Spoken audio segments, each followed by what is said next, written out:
Welcome aboard the RSS commentary on Tuesday, May 25th, 2021. I am your host, the Captain, Cale McCullough. And today's top news stories: Joe Magoo Biden shuts down the CCP COVID origin investigation, and the Department of Justice releases the Trump-Russia innocence memo that shows that Trump did not, in fact, obstruct justice. RSS Commentary is an indie news organization. You can find us on the internet at rsscommentary.com/128 for this show. Although right now it's at issue 128 still. If you like this content, don't forget to smash that like button. If you're watching this on another platform, you can find our YouTube channel and our Twitter through the website. You can also make a donation at rsscommentary.com/donate. So in our top story here from the Daily Mail, Biden shuts down effort to prove theory COVID originated from Wuhan lab over concerns about evidence. Wait a minute. So let me get this straight. So the guy is like, okay, I'm not sure about this evidence, so we're going to shut down the investigation so that we can't get any evidence. I mean, it sounds like par for the course for this guy. I mean, we call him Mr. Magoo for a reason. It's because legitimately this guy actually is Mr. Magoo. Reincarnate. I've never actually met a politician who's as bumbling as Joe Magoo Biden. I mean, he's on another level for sure.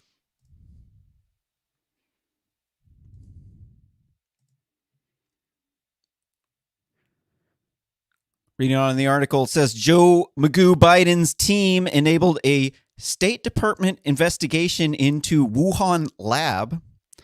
The investigation was begun by Mike Pompeo's allies in fall and ran until spring. Senior State Department officials were unaware of the existence of the inquiry. In January, they asked an independent panel of scientists to evaluate findings. A 3-hour meeting was held with the panel concluding that the probe was flawed.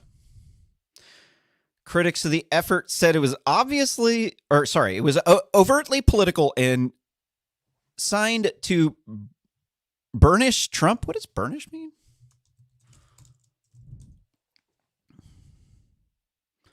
To make a smooth or glossy or rubbing to polish.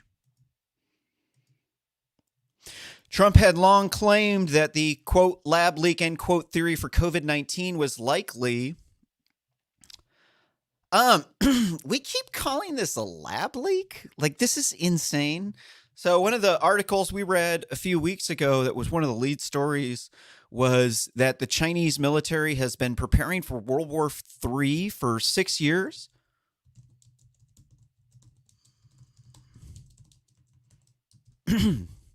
And they have been training to use SARS viruses from the SARS outbreak before. So this article here from the Daily Mail says China was preparing for a third world war with biological weapons, including coronavirus, 6 years ago, according to a dossier produced by the People's Liberation Army in 2015 and uncovered by the U.S. State Department. If you want to hear more about this article, just check out the RSS Commentary YouTube channel, or you can find us on Facebook.com/RSS Commentary.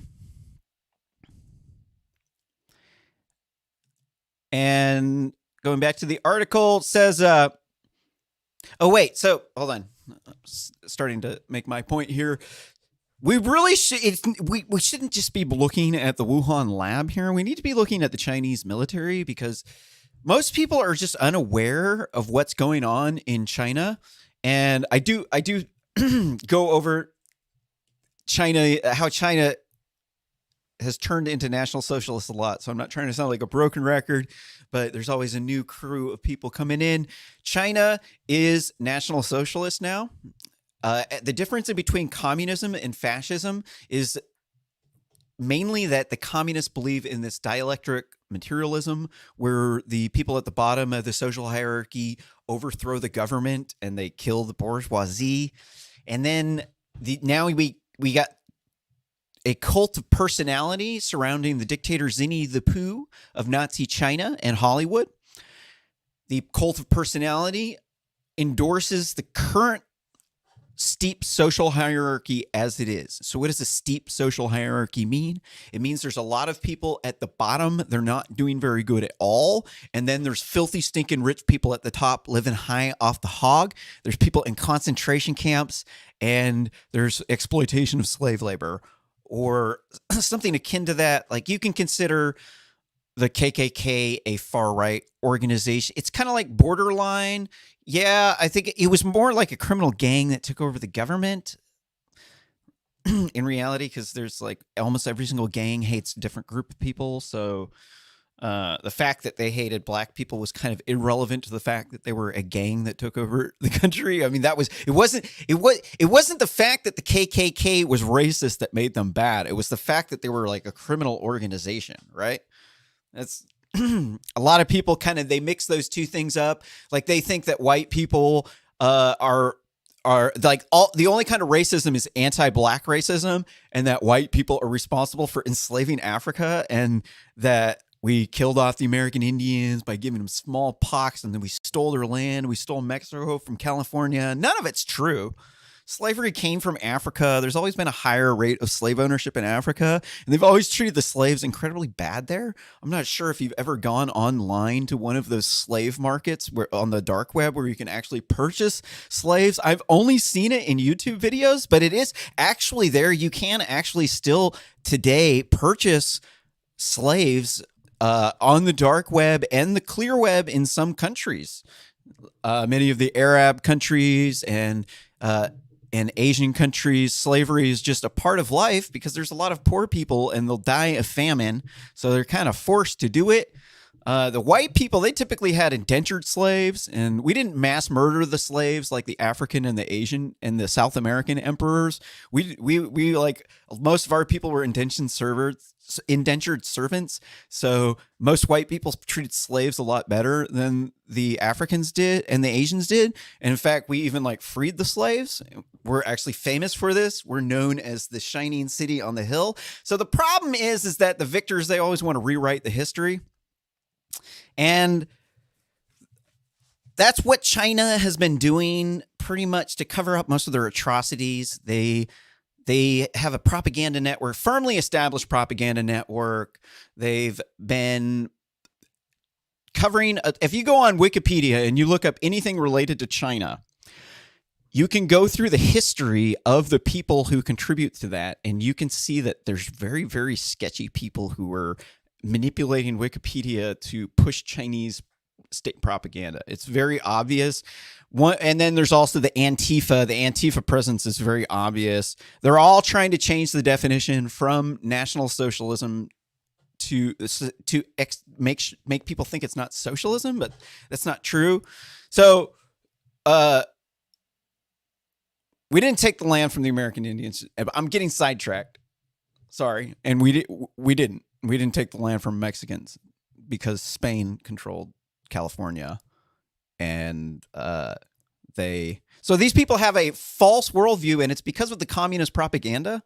So that's another thing about the COVID that you have to understand, is that the pandemic was a weapon.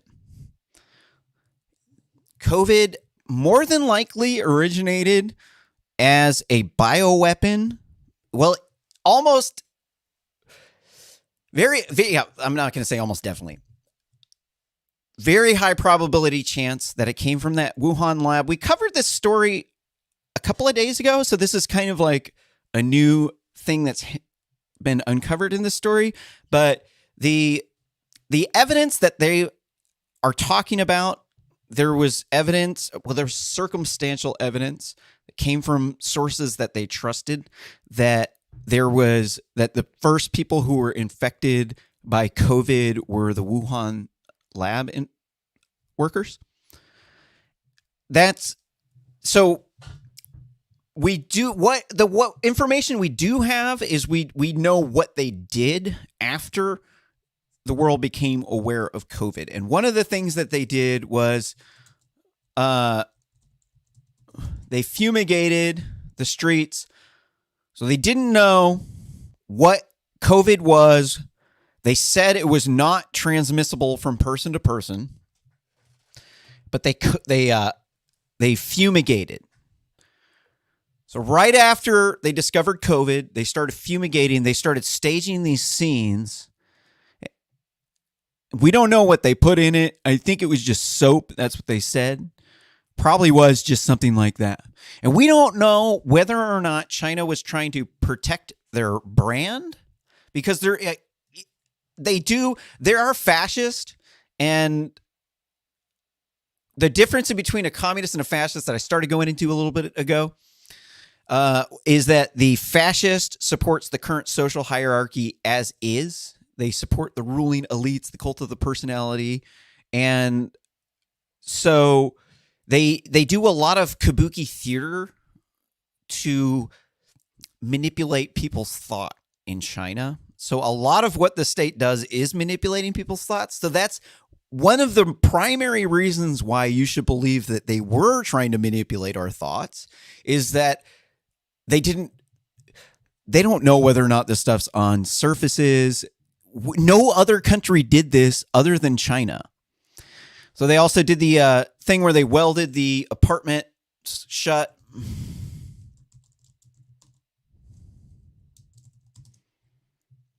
Here we can see pictures of, here's a front door of a apartment complex welded shut.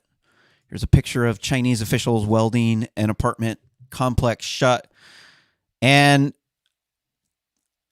they're definitely going way above and beyond where anywhere else goes. And there's two schools of thought here. One of the school of thought is that the COVID was a Chinese military bioweapon, and that they're trying to drum up fear. So first, they were trying to delay our response to the pandemic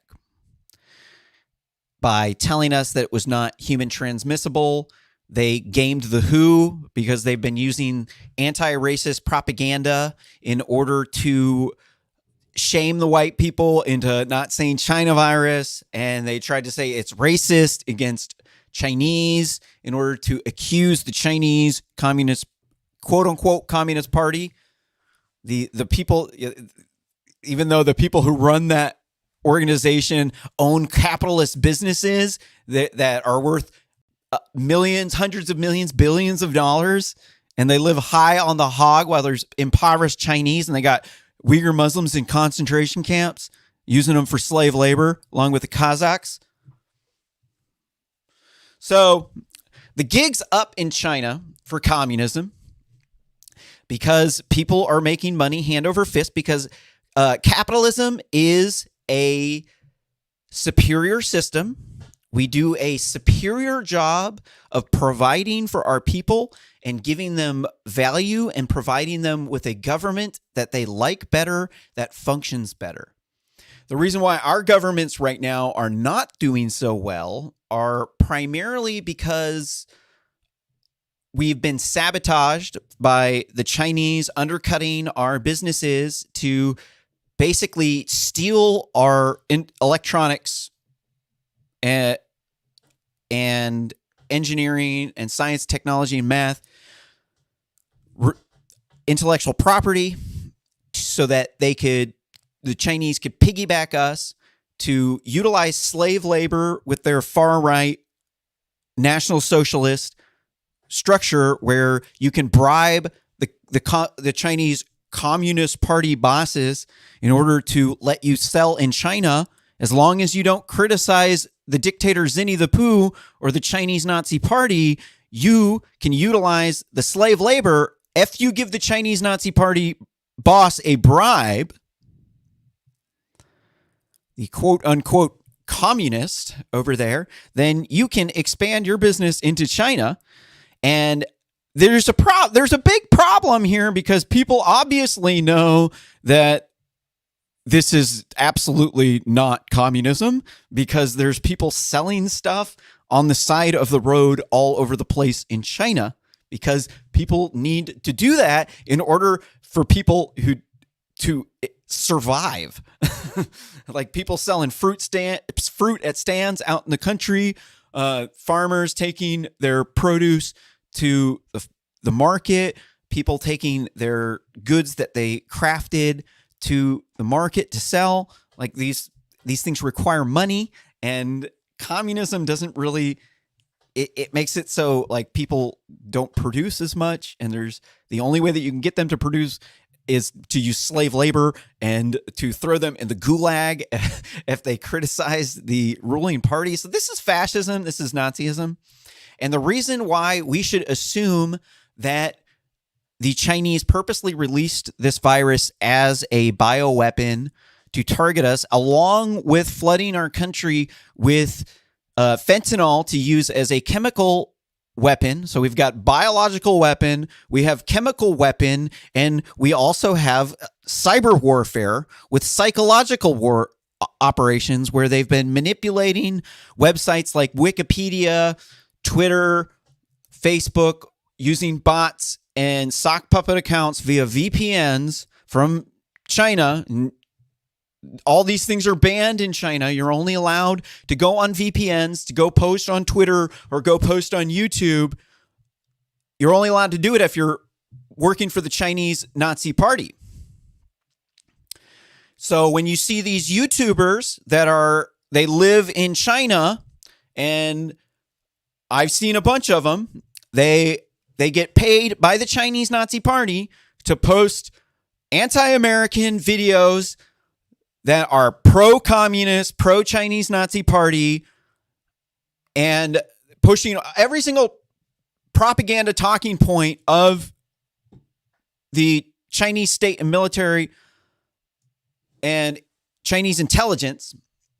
And we're allowing these people to do this because we don't want to sound racist against Chinese.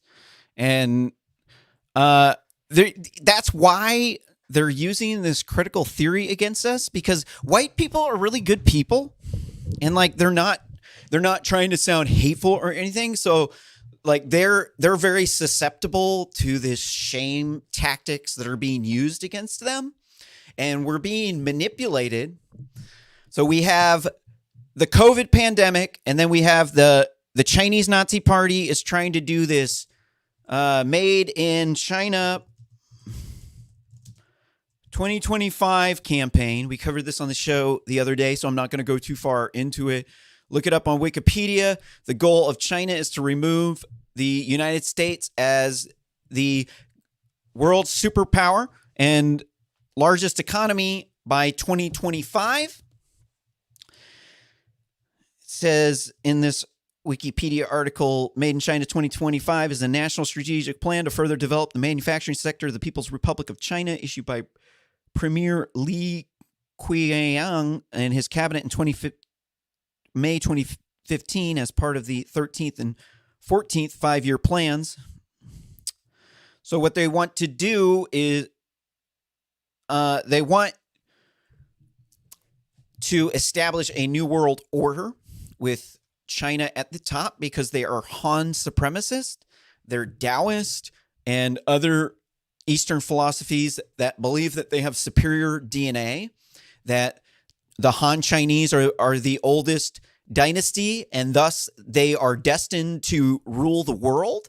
They do things such as get tiger bones to mix up in medicines, to do alchemy experiments so that they can live forever. And some of them actually believe that they can live forever. The emperor wears no clothes over there. The insanity of the Chinese Nazi Party is as deadly as the German Nazis in World War II. We're talking about a very dangerous animal here. We're talking about a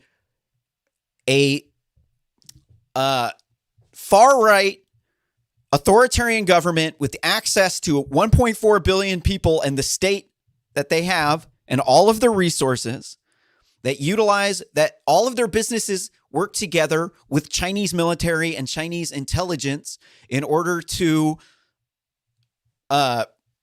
skirt our anti-competitive practices by stealing our intellectual having the Chinese intelligence and military steal our intellectual property, and so that they can rob, replicate, and replace to remove our supply chain from the global economy. They also are taking over the South China Seas, which oversees trillions in trade per year. They also want to take over every area, get a lot of influence anywhere near the Suez Canal. Everywhere that there is major trade, major influence, you're going to see a lot of Chinese Nazi Party behavior. Apparently they're communists, but they're trying to, make money hand over fist over here in other countries, paying off all kinds of bribes. These people are on their death throes. There's no way that they can keep this illusion up because people are very aware that this is absolutely fascism. Not only do they have people in concentration camps, but they are utilizing slave labor. They're trying to be the world's number one superpower. They think they got some weird Taoist genetic superiority from from China being the oldest dynasty, and it creates an extremely dangerous situation where war is almost inevitable at this situation at this time, and COVID more than likely was released as a bioweapon in order to bankrupt our economy. One part of it is so that they could replace our supply chain. Another part of it is so that they can impoverish countries in Africa and South America and in Europe, and they can utilize their poverty to basically pay these countries off to join with the fascist. The way that they do this is they give hundreds of millions of dollars to like African countries and South American countries to build stuff like ports and large government buildings, sports stadiums, and as long the requirement is that they utilize the Chinese labor, that they build it. And in the African Union, the Chinese gave them, it's a $200 million building there in the African Union. And after the building was finished, they swept the building and they found the entire thing had bugs everywhere. There was microphones everywhere. The servers were hacked. I think they figured it out because the servers were like talking to some computers in Shanghai, I believe. Don't quote me on that. And they realized that all of the servers that the Chinese installed were hacked. Then they found the bugs. And I mean, this is par for the course.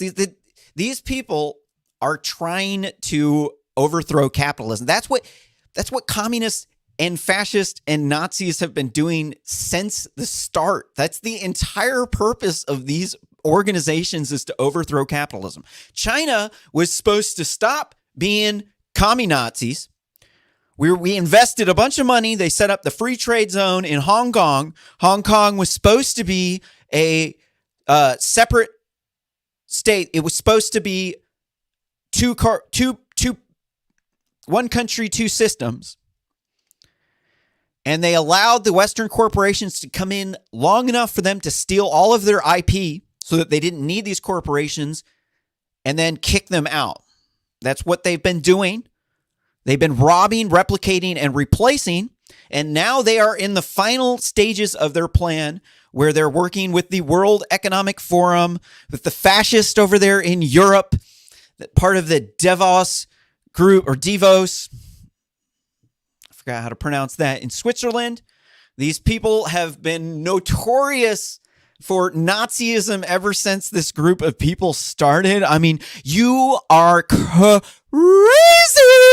if you're listening to a Swedish person who pushes socialism and has a bunch of money and supports the current social hierarchy as they push Marxism. Dude, you're stupid. Seriously, you should probably go get your head checked out, go into school and get yourself an education from somebody who's not a radical lefty. Good luck finding a university that isn't completely brainwashed, that isn't going to push some bizarre KGB inspired version of history that's meant to paint your people, leaders, and historical icons as the bad people and paint their people as the good people. Because that's what's been going on. So let's go further on in the article. I got to move on to the next article here. Many scientists initially disregarded the theory, but are now accepting it. Supporters of the investigation insisted it was genuine and well executed. Biden's team in February or March decided to end their research. The lab theory of the lab leak is The theory of the lab leak is gaining traction. Trump Tuesday said it felt vindicated. And that's the problem with the fact checkers on Facebook, the Twitter, what do they call it? The bird watchers, the people who, when they fact check, they often spit out more information. I wonder, I'm not, okay, I don't have the story available, but there was a study that was done recently about the bird watchers and toxic language. And what they did was they asked the bird watchers to remove toxic language from their fact checks. And what they got as a result was they ended up with more misinformation that was more politically biased.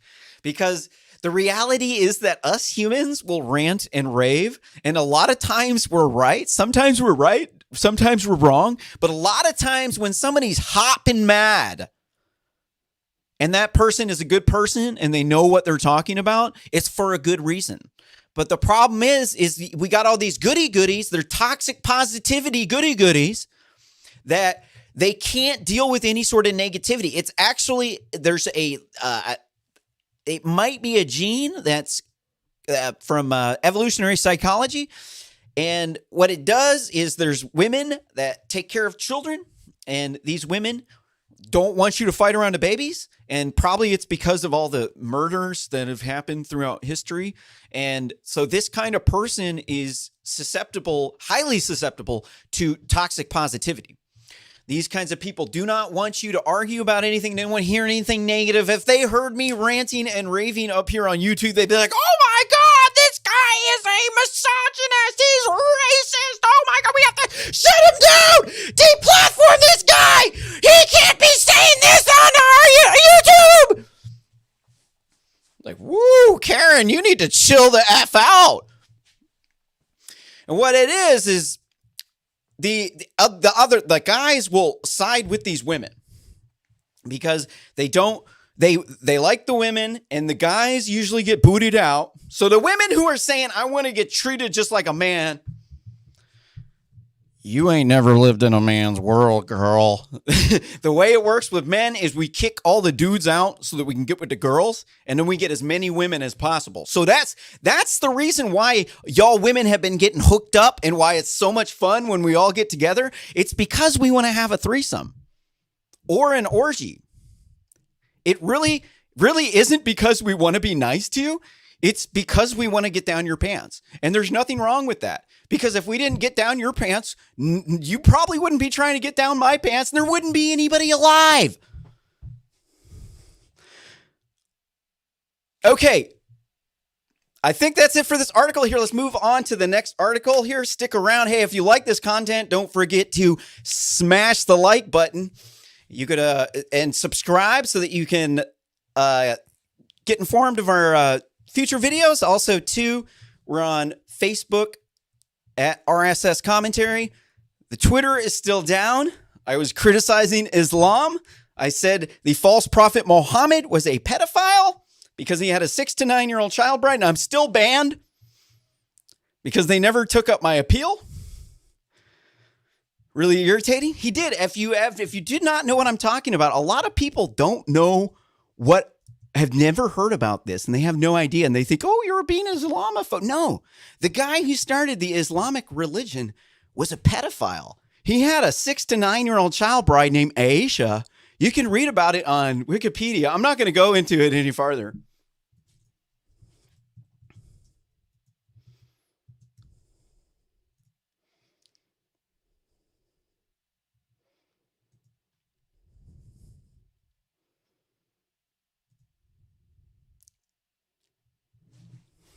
In this next article from Nonsense Private Radio, DOJ moves to block full memo on Trump obstruction of justice decision from release. Boy, from that title, you almost would think that Trump wasn't found to be innocent in the memo, huh? You would almost think that the way that Nonsense Private Radio worded this article was that they wanted you to think that the memo found something about obstruction that would prove obstruction. So the article says the Justice Department's response is an early test of how it will handle questionable activity by previous leaders in the department and former President Donald Trump.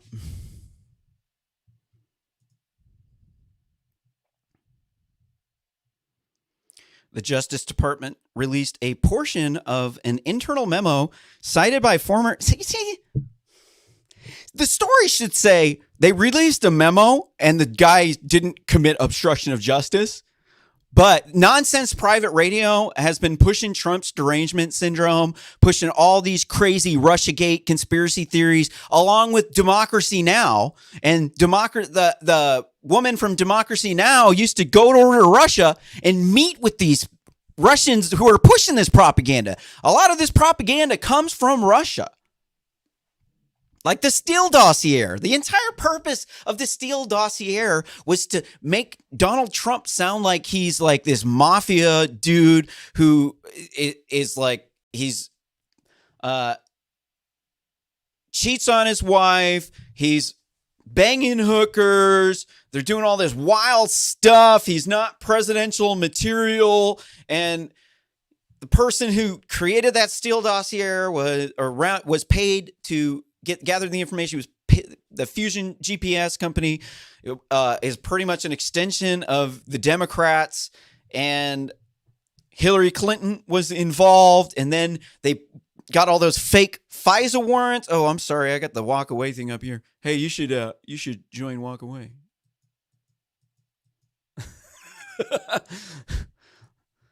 It's way funner. You should take the clown pill. It's where it's similar to the red pill. Except for it's like you take the black pill and then you get bitter and angry about the way that the feminists behave, or you can take the clown pill and you're like, this stuff's so crazy, dude. I'm just gonna start making fun of everybody, dude. I personally promote clown pill. I think it is a much better way to live your life. So I'm sidetracked here. I'm sorry. Let's read on in the article. The move is certain to disappoint watchdog groups and Biden administration. Oh, you mean Kamala Harris administration? Look, we all know who wears the pants in the White House.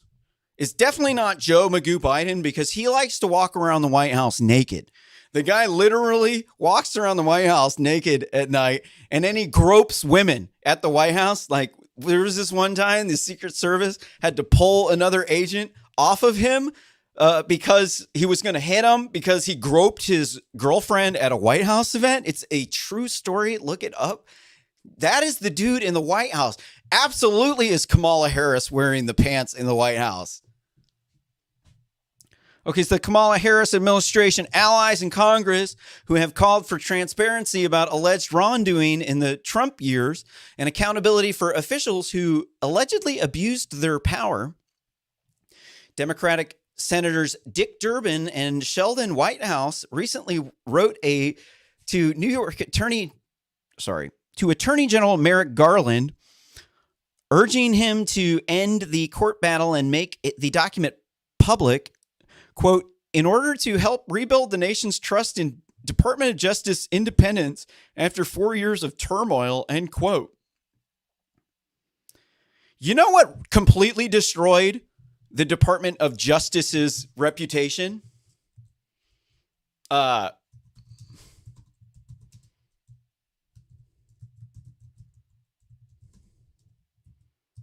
This guy, Kevin Kleinsmith, this deep state attorney, this guy filed for a fake FISA warrant against Carter Page. So Carter Page was an FBI informant. And this ex-FBI lawyer, Kevin Kleinsmith, what did he do? He submitted false documents to the court so they could tap Trump Tower's wires. You know, if you heard about that incident where all the Democrats were, back then I was a Democrat, and I remember seeing those memes of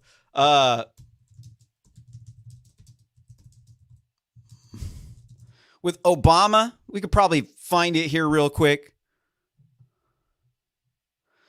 Where Obama, yeah, this one, right? So this one, I remember when I used to be a Democrat, and we thought this was a hootenanny. We were like, Trump, he said I got my wires tapped. They don't even have wires anymore.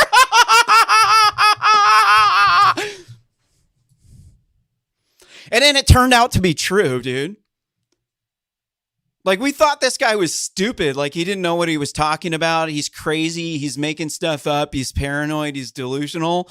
And it turned out we were stupid and we didn't know what the hell we were talking about. This stuff is pervasive, man. This stuff has been going on for years. And it didn't start with Donald Trump. It just got really bad under Donald Trump. It's always been going on in politics. There's always been these people who will take anything that the other side says and they'll be, oh, he said that. Oh, my God. Oh, we got him now.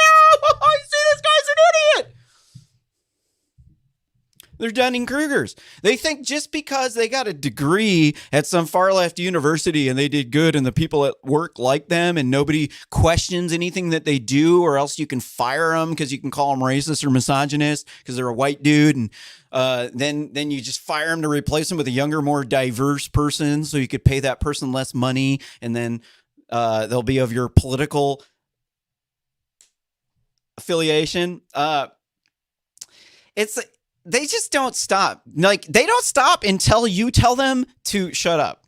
Really, if you just blacklist these people and like when they start spouting this stuff off, just like stop talking to them. I 100% guarantee you that they'll start freaking out once you give them the silent treatment. The moment they stop getting likes on their post, they're going to start freaking out and making up all this stuff in their head about why people aren't liking their post. And then they're going to come crying to you. They're like, oh, I was such an asshole to you before. Oh, my God. And you're like, wow, these people are maniacs, huh? You need some antidepressants and anti-anxiety pills, maybe some antipsychotic pills.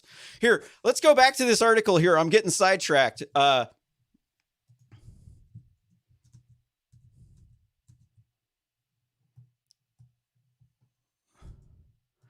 The obstruction release, the lawsuit filed by Citizens for Responsibility and Ethics in Washington, or CREW, is one of the first public tests of how the Justice Department leaders were handled questionable activity by their predecessors during the presidential campaign. Then candidate Joe Magoo Biden has an uneasy reaction to the idea of federal case against Trump. Of a federal case against Trump. Since then, Biden has pledged to leave decisions about law enforcement matters to the Department of Justice. He told an advisor or an interviewer that he didn't know of the recent FBI search of the apartment of former Trump lawyer Rudy Giuliani until after it had been concluded. Yeah, right. Plausible deniability. Yeah. Right. So they're going to go arrest the,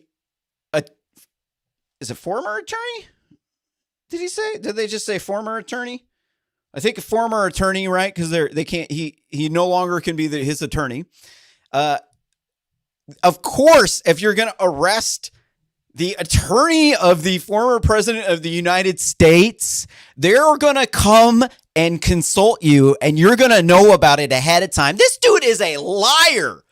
What a liar, liar, liar, pants on fire. I just can't believe the gall of these people. They think that we're stupid. Most people are.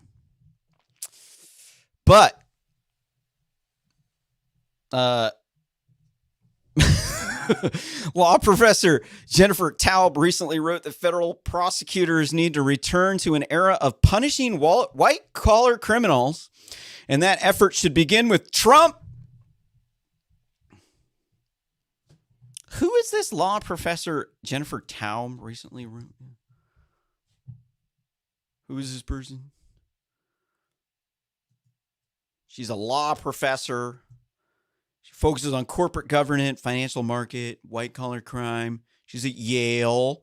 So she's one of those Ivy League people. Of course they would quote the Ivy League, because guess who's been attacking Donald Trump the entire time? Middle-class white people, right? Oh, right. No, the coastal elites, the communist street kids, Antifa, the black looter mob, the Antifa-nazis,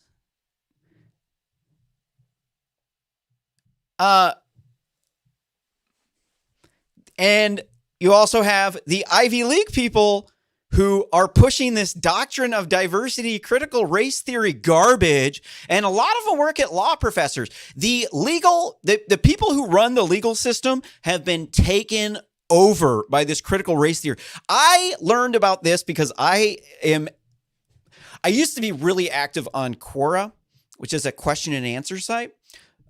Recently, I haven't been as active, still getting, 1,300, 1,400 views a week.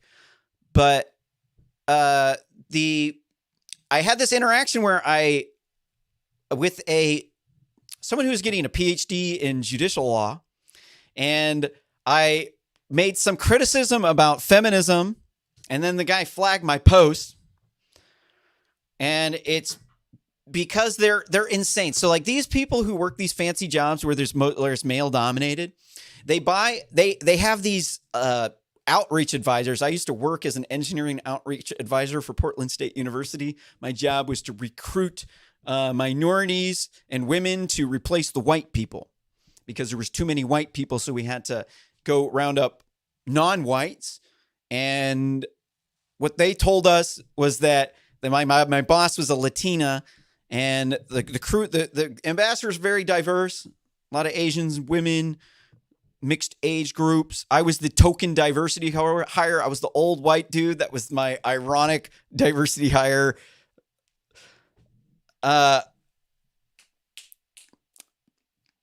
So they said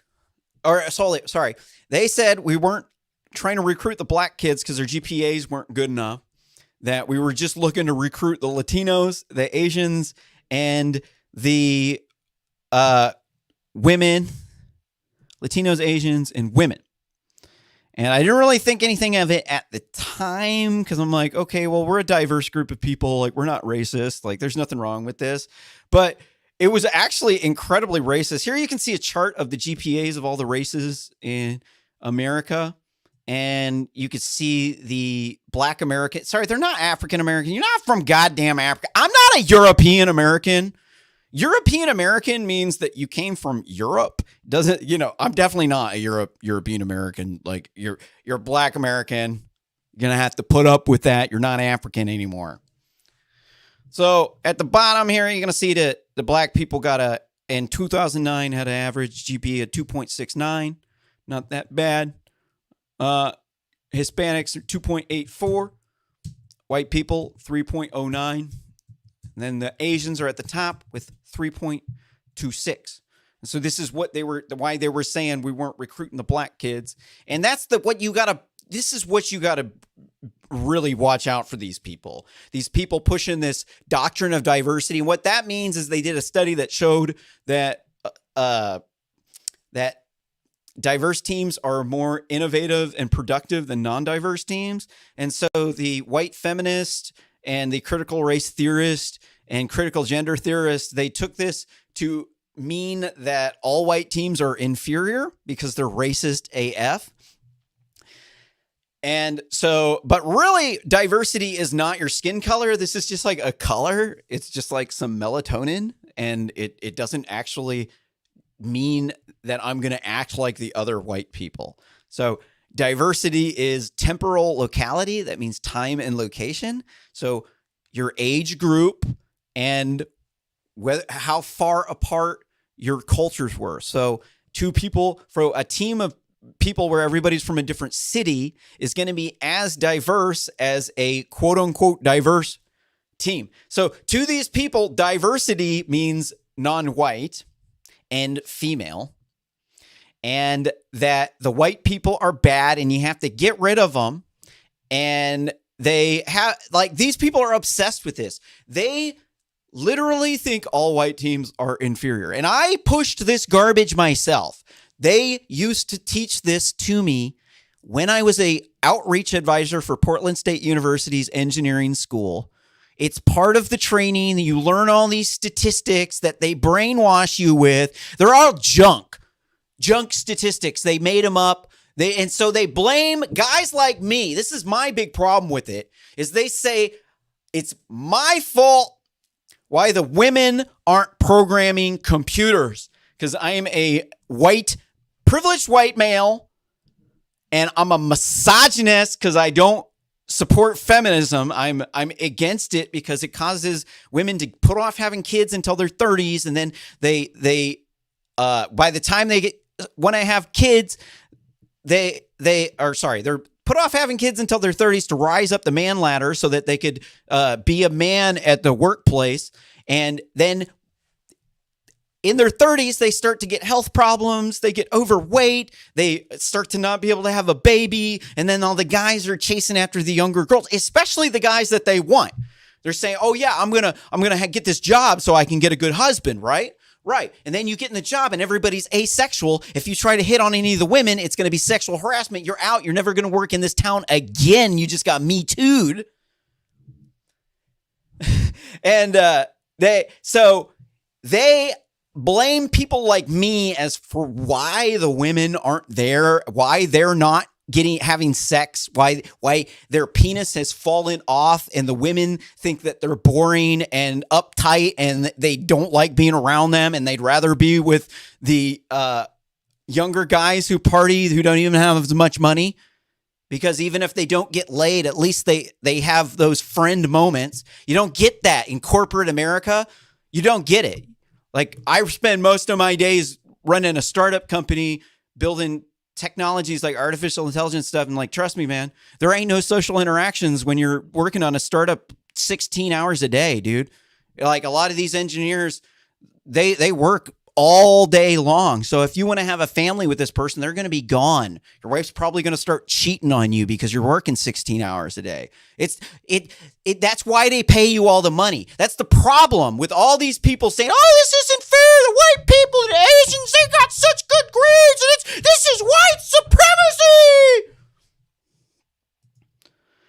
And you look into it, it's always ends up being pretty much cockamamie bullshit, because here we can see how much money the different races of Asians make. We can see the Indians are at the top with $126,000 per year.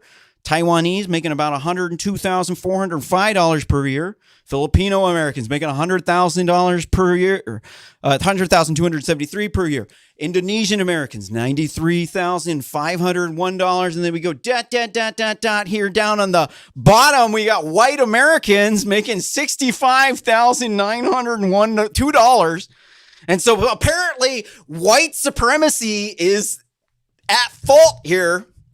It's completely at fault. The Trump Republicans, all these white nationalist people, that's the reason why all the people in the city are getting bad grades in the public education systems run by the Democrats. Right.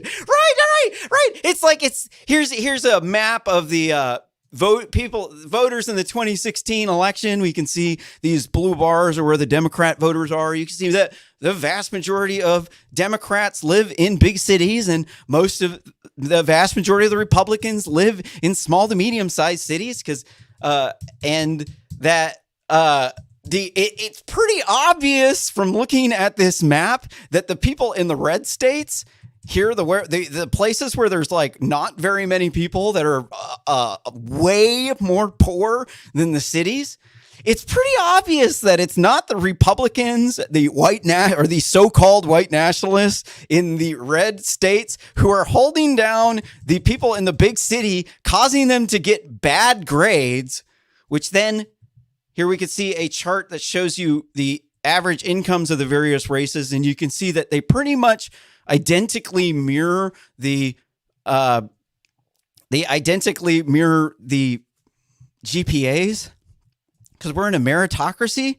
And so what happens is the Democrats, they need to get elected, and so they're living in these big Democrat-run S-hole cities. They're crime-ridden. They're run by cartels, just using them to distribute trillions of dollars worth of narcotics. Like massive, insanely large narcotics trafficking operations, sex trafficking, you name it, man. You want to get a hooker, dude, just go to Washington, D.C., man. You can pick up on some pretty good hookers in Washington, D.C. You might end up getting sloppy seconds from some of these Democrat politicians, but, I mean, it'll be a lot hotter than the hookers up in Portland. So the trick is you give the non-whites the diversity ticket so that they can go above the poor whites in the social hierarchy. And so what they've done essentially is they've created this racist ivory tower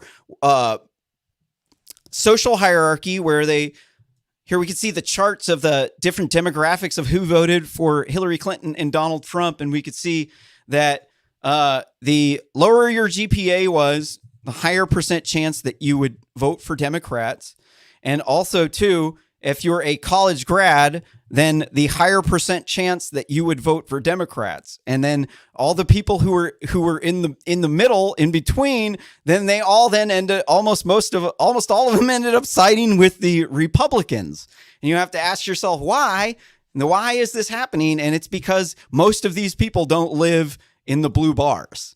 Most of these red people over here, they live in the red area over here, right? And this is Pew Research data, just in case you want to check my source.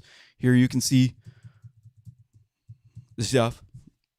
And what basically is happening is that there's a bunch of smart people in the city and there's a bunch of dumb people in the city, and the smart people in the city manipulate the dumb people to get them to vote for them by giving them free stuff.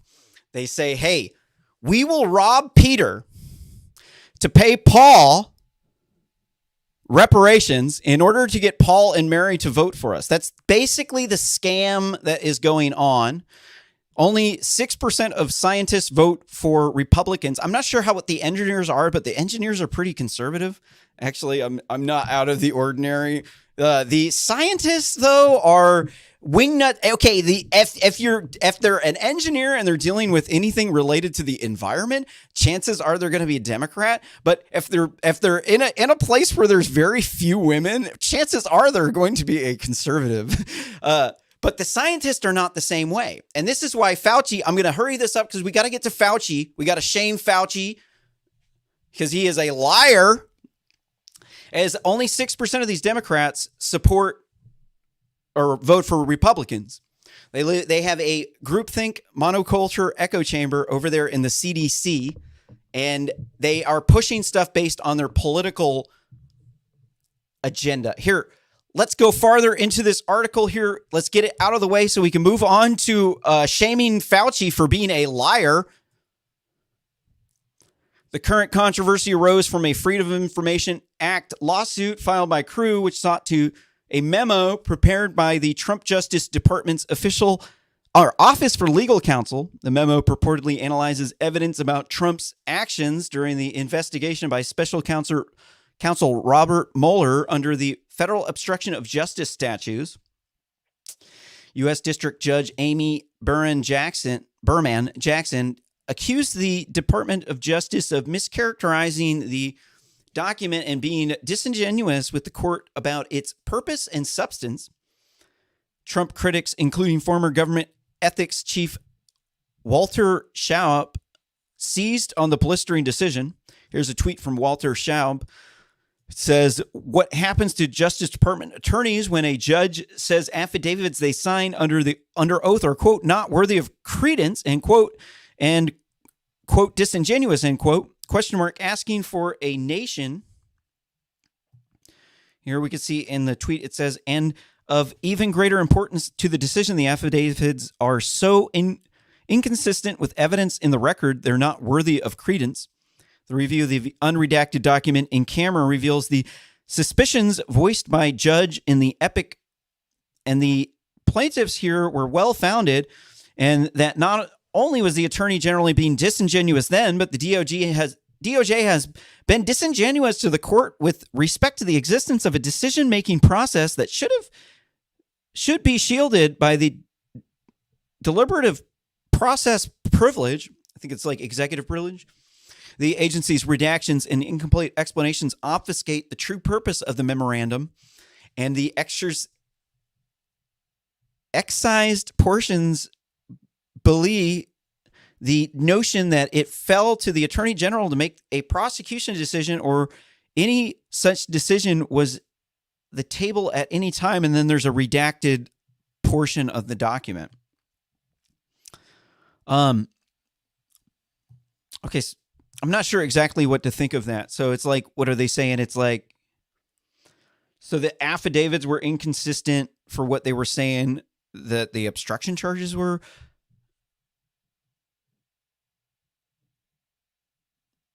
Yeah. No, well, Trump critics were including former government ethics Chief Walter Schaub seized on. Okay, so this guy's anti-Trump, and then he's trying to say, gotcha, right? In a court ruling this month, the judge added that the previous DOJ management team had been misled about exactly when former AG William Barr had decided not to charge Trump. The judge gave the new leaders at Justice Department 2 weeks to decide whether to appeal. The Justice Department asked for and received another week to make up its mind.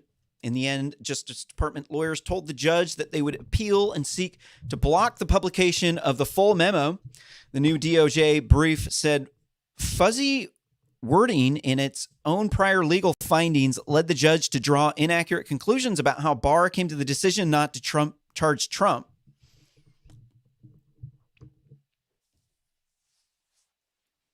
So this is what because they're filing.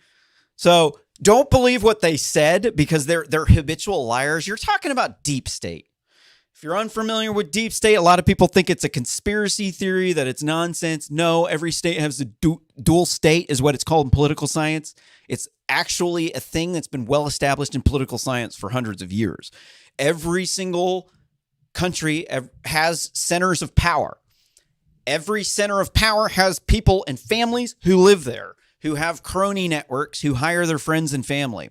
These people are referred to as deep state because they have crony networks. They hire their friends and family, and their family has been there for a while, and they're established such that they can maintain control over the center of power. And this is essentially what's been going on with the targeting of Donald Trump by the big media that's under control of China, because most of the big media companies are making hand over fist in China, such as Comcast, who owns MSNBC and NBC. And they make money hand over fist through the DreamWorks Shanghai theme park that makes as much money as Disney World Beijing.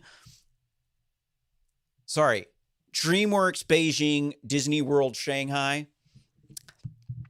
And so Disney, which owns ABC, they're making money hand over fist in China. You got Bloomberg, 85% of his money comes from Chinese, these like stock trading machines that everything's based in China. And you've got Democracy Now! has heavy involvement in Russia. You've got a lot of really bad influences in most of these major media outlets like nonsense public radio or private radio, sorry. They've been pushing this Trump derangement syndrome, getting their talking points from the Kremlin. Reading on the article, in the end, Justice Department lawyers told the judge they would appeal. Sorry, I think we just read that. Government lawyers argued the bulk of the memo should be shielded from the public under the theory that it protects deliberation by the Justice Department about whether facts in the Mueller probe met a high bar of legal violation by Trump.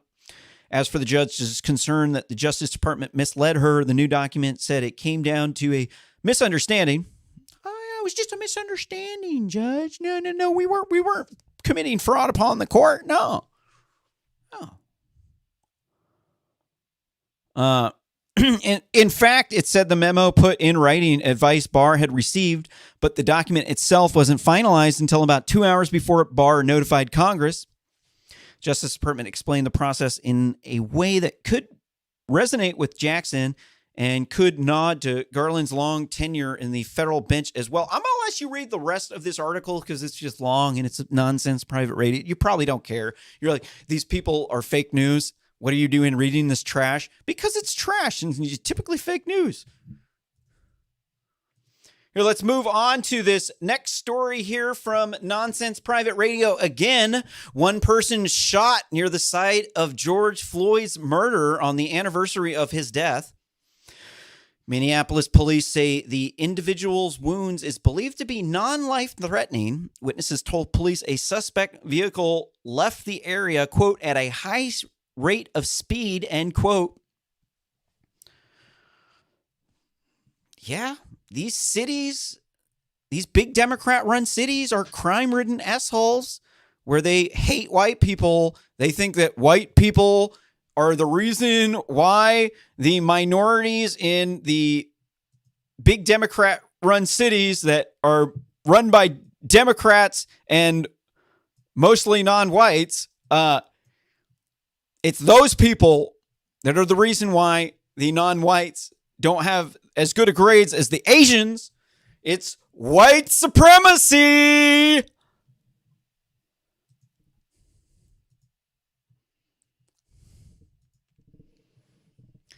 Here in this next article from Nonsense Private Radio, again, a year after George Floyd's fentanyl overdose, plans for Minneapolis police reform has softened. Last June, a veto-proof majority of the Minneapolis City Council pledged to defund and dismantle the police department, but they have since softened their tone. Well, yeah, that's because that's crazy, dude. The pandemic caused a crazy increase in the amount of violence. People robbing people, home invasions. You know, carjackings was down. Actually, that's because people weren't driving as much. But the murder rate is sky high. People are nodding out, dying from fentanyl overdoses, from the heroin and the meth and the cocaine and the crack.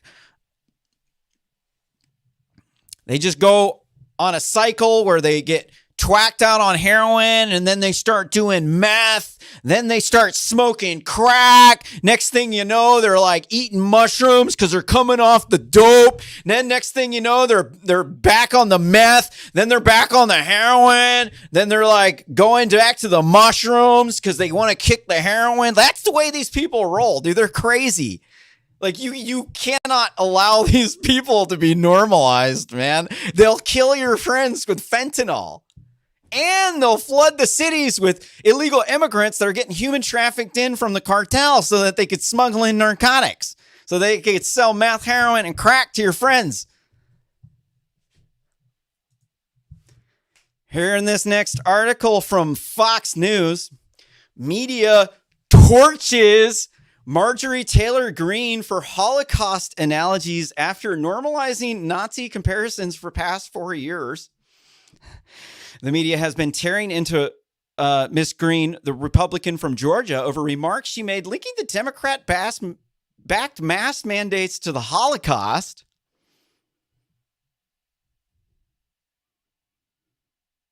Where did this thing linking it to the Holocaust come from? You know who's really bad about linking stuff to the Holocaust? Zionists. They always want you to feel bad for Jews. They deny the Armenian Holocaust. They say it's not a Holocaust. It didn't happen. The only victims of the Holocaust are Jews. You cannot trust these people. If somebody is trying to deny another Holocaust and shame you for denying the Holocaust, and then they themselves deny the very thing, and then they try to shame you, like they make Nazi analogies all the time. They're like, oh, this is like Nazis here. This is like the far right. And then the moment you make an analogy about Nazis, oh, now you're the Nazi. You see, she's a far right QAnon conspiracy theorist. Right. Here we have a few articles here. Let's look at the kind of crap these people were putting out. Here's one from Newsweek. It says, Marjorie Taylor Greene slammed as somewhere between deranged and demented by ADL CEO. Quote, this is a woman who thinks there are Jewish space lasers starting forest fires, and quote, said Jonathan Greenblatt, CEO of Anti-Defamation League on CNN. So trash Newsweek, fake Newsweek. They purport this to be news. I mean, technically, yeah, I mean, somebody said it, but you got to understand how these people work. I've been reading these RSS feeds for most of my adult life, and I didn't really notice the tactic that they were using in order to brainwash me, to get me to click and to get my votes for the Democrats.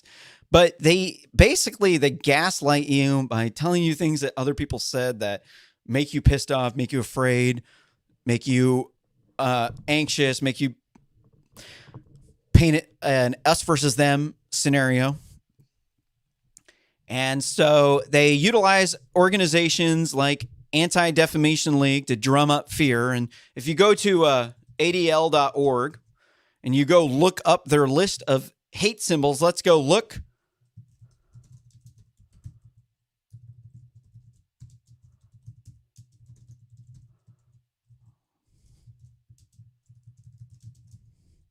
Sorry, we gotta search it up here. If we look at their database of hate symbols, here, if we scroll down, we can see the number 100% is a hate symbol. It's 100% white among white supremacists. It's not 100% legit. No, 100% only means that you're a racist. If you say 100%, you are now a white supremacist. Then we have the numbers 109 and 110 are white supremacists. There is the number 12. The number 12 is a white supremacist number. The number 13 is a white supremacist number. It was a numeric symbol for the Aryan Circle, the largest Texas-based race prison gang, substituting letters for 1 and 3 equals A and C, Aryan Circle. Then we have 13/52, 13-90. 14 is a hate symbol. 14-23, 14-88, 18, another hate symbol. If you are 18, that means you are a white supremacist because your number is a hate symbol. Anytime you put 18 anywhere, that means you are a member of a hate group. Then we have the number 28, 311, your favorite band. Yes, that is a hate symbol. It was a number used by the KKK members to refer to the Klan. The 11th letter of the alphabet is K, and thus 3 times 11 equals KKK. Right. So the band 311 is a bunch of neo-Nazis. Right. Hey, I got a bridge for sale. Downtown Eugene, man. If you want to make a donation to rsscommentary.com/donate, this bridge can be yours. Here's another white supremacist symbol, 318. Oh my God. 38, 43, 511, 737. If you have ever been in a 737, you have been flying in a plane of hate. 83 is a hate symbol. 88 is a hate symbol. I mean, it might just be easier to represent this as what numbers aren't a hate symbol to the ADL. You got ACAB, or all cops are bastards, but they're not. Absolutely not. In fact, actually, the law. If you want to say that, let's say that like all voters are bastards. But it's like this. I can't stand this because it's one of these things that that when presented when people like when the black looter mob Antifa-nazi are out race rioting through the streets, they chant this. They're like no justice, no peace, no racist police. All cops are bastards. All cops are bastards. No justice, no peace, no racist police. Like, I can't stand these people. They brainwash people with these chants. IKEA, here, anti-Antifa. Okay, so if you're anti-Antifa, this means that anti-Antifa images are white supremacist symbols and memes directed against Antifa activity. Antifa, short for anti-fascist, are left-wing and anarchist activities who focus on directly confronting white supremacists.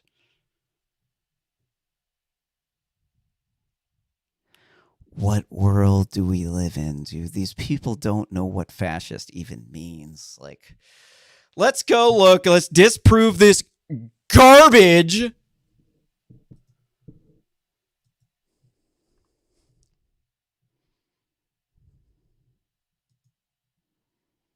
Here in this article from War History Online, it's entitled How Communists in Germany allied with Nazis to destroy democracy. Here in this image, you can see the headquarters of the KDB, and you can see clearly right here we have a Antifa sign. Most people don't know because it was a secret history. They did not tell people that they corroborated, but Nazis and communists collaborated together because they were trying to create a socialist utopia. Both of them had different plans as to how you would do that. The National Socialists believed that you had to compete and that it was the genetically inferior. Well, only some of them believed it was the genetically inferior causing them to do that. That was like the extreme Nazis. And then you had like moderate Nazis. I know that sounds kind of crazy, kind of like, otherworldly, but there were actually moderate Nazis. And the extremist ones were the social Darwinist, eugenics supporters. But the idea behind the Nazi movement was that it would be like communism, where you had private property, where we would support the currently existing social hierarchy and the rich people and the industries that currently existed. Like, you don't tear down the society. You would, and then their target, their enemy was the KBD, which was basically the Social Democrats. They hated these people. It was a mutual enemy between the Nazis and the communists. And they both propagated the anti-Semitic conspiracy theory for one reason. This anti-Semitic conspiracy theory was invented by Karl Marx's group. Karl Marx was the inventor of communism, the author of the Communist Manifesto. He was a anti-Semitic Jew. He was a semi-practicing Jew who was a child of a rich person who said that the Jews were privileged. Their families had money from their capitalist businesses. They didn't deserve it because they're bourgeoisie. And so it's you really need to beware about anti-Semitic Jews, like these people, because Hitler knew that this trash anti-Semitic conspiracy theory was created by Karl Marx himself, because Hitler adored Karl Marx. Like, if you read Mein Kampf, it'll say in it, this is a propaganda campaign this is how you do propaganda war. And then the dude's railing on Karl Marx. He's like, the Jew, Karl Marx, the Jew, Karl Marx. And you're like, man, this guy must hate Karl Marx. Except for you don't know anything about disinformation and propaganda campaigns. The guy was waging a disinformation propaganda campaign. That's the entire purpose. He loved Karl Marx. Karl Marx was his idol, dude. The dude's a freaking communist. He's like the next evolution of communism, dude. The dude is like, he lives and he breathes socialism, right? So the Antifa, the people that were getting in fights with the fascists, joined the fascists, and they did this false flag invasion of Poland. It sounds insane, but it's 100% true. They didn't find out about it until after 2001 because Stalin covered up that they murdered a bunch of Polish people. They signed an order of execution for 3,500 Polish of 1%, hid it. Stalin blamed Hitler. They found this order of execution, publicized it. They got a soldier, came forward, took them to the bodies, exhumed the bodies. They discovered this crazy alternate history that we weren't aware of, this communist disinformation plan where they were weaponizing left-right politics in order to do the fash smash. And what that means is that the bourgeoisie comes and, or the proletariat comes and smashes the bourgeoisie. Who's the bourgeoisie? The middle-class Jews, the ones that were doing good. They were the people who Jews were white supremacists back then. These people are trying to say all this stuff, this Holocaust happened because of racism. They're liars. That's a lie. That is absolutely a lie. The Holocaust happened for one reason and one reason only: socialism. Absolutely no other reason. Let's go into the thing I need to show you.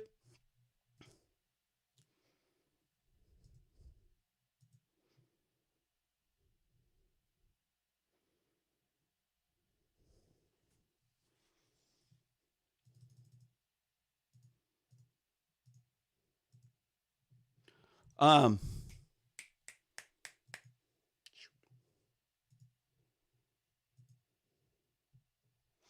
story am I on again? Shoot. Sorry, I lost my tab.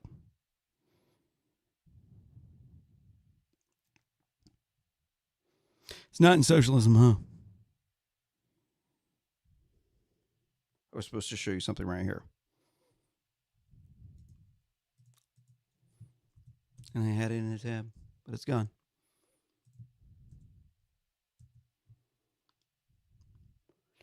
Oh, yeah, the Antifa-Nazis. Yeah, so that's why we call them Antifa-Nazis. That's why the term Antifa-Nazi very much so means that these people...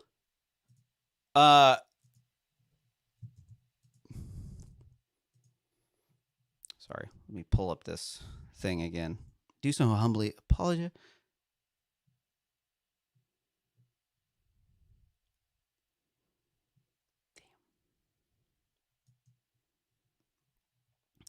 The Antifa-Nazis definitely... Oh, yeah, the concentration camp symbols, right.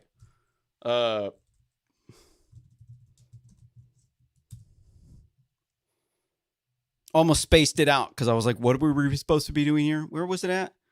This was in the show for tonight. Oops. Okay. So here's from the Holocaust Museum Encyclopedia.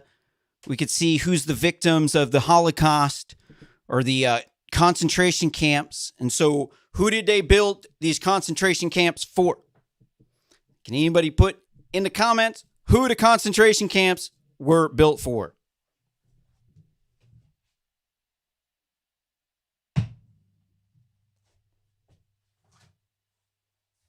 They were built for political dissidents. They were not built for the Jews.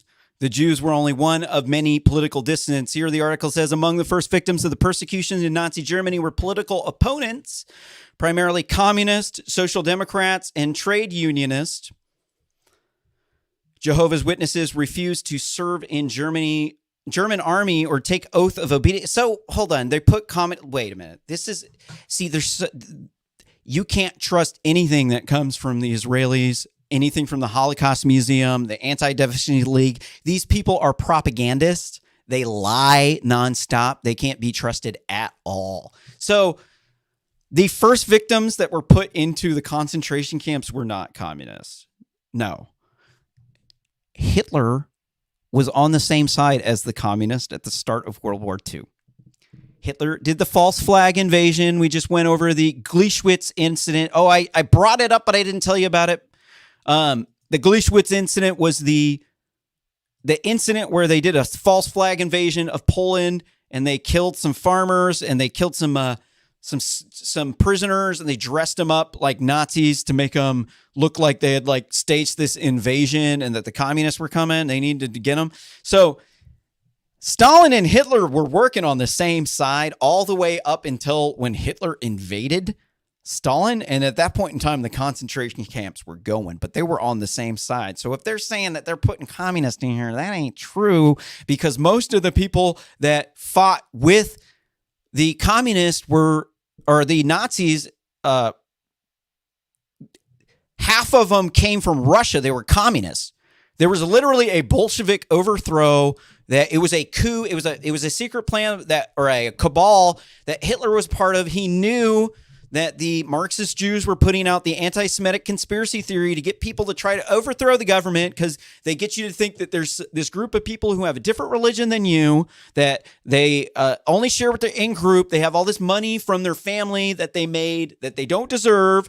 They stole the fruits of the labor of the proletariat. So the proletariat needs to come and do the fast smash and smash the bourgeoisie. But the key here is that you don't touch the ruling elites. That's what you have to understand of why it was a evolution from communism into fascism, was because it started out as communism and then it ended out as a cult of personality that supported the currently existing power structure.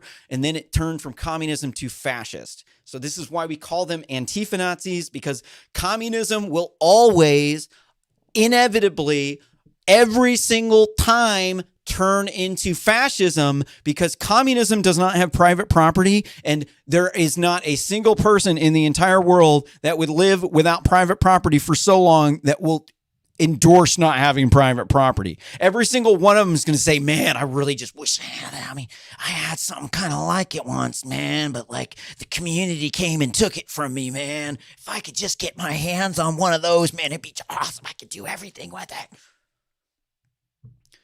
And that's why China is National Socialist right now. Well, no, that's why they're fascist. They're National Socialists because they're Han supremacists who believe in some weird Taoist thing that the Han Chinese have superior DNA because they're the oldest dynasty, and they've been doing these Taoist rituals where they take like endangered animals like tiger bones and they crunch them up and they put them in potions, and then they eat them, and then they get some adrenal gland from the cartel and they eat it and they see lizard people. And they think that they're like superior, other people are inferior, and that's why they're National Socialists. The most extreme kind of National Socialist. So they all allied together to take out the Democratic Socialist, which is ironic because Bernie Sanders is a Democratic Socialist and he is also too a Jew. So when they tell you that this stuff is, wait, let's go back to this article. Let's look at the things. Who else did they put in there?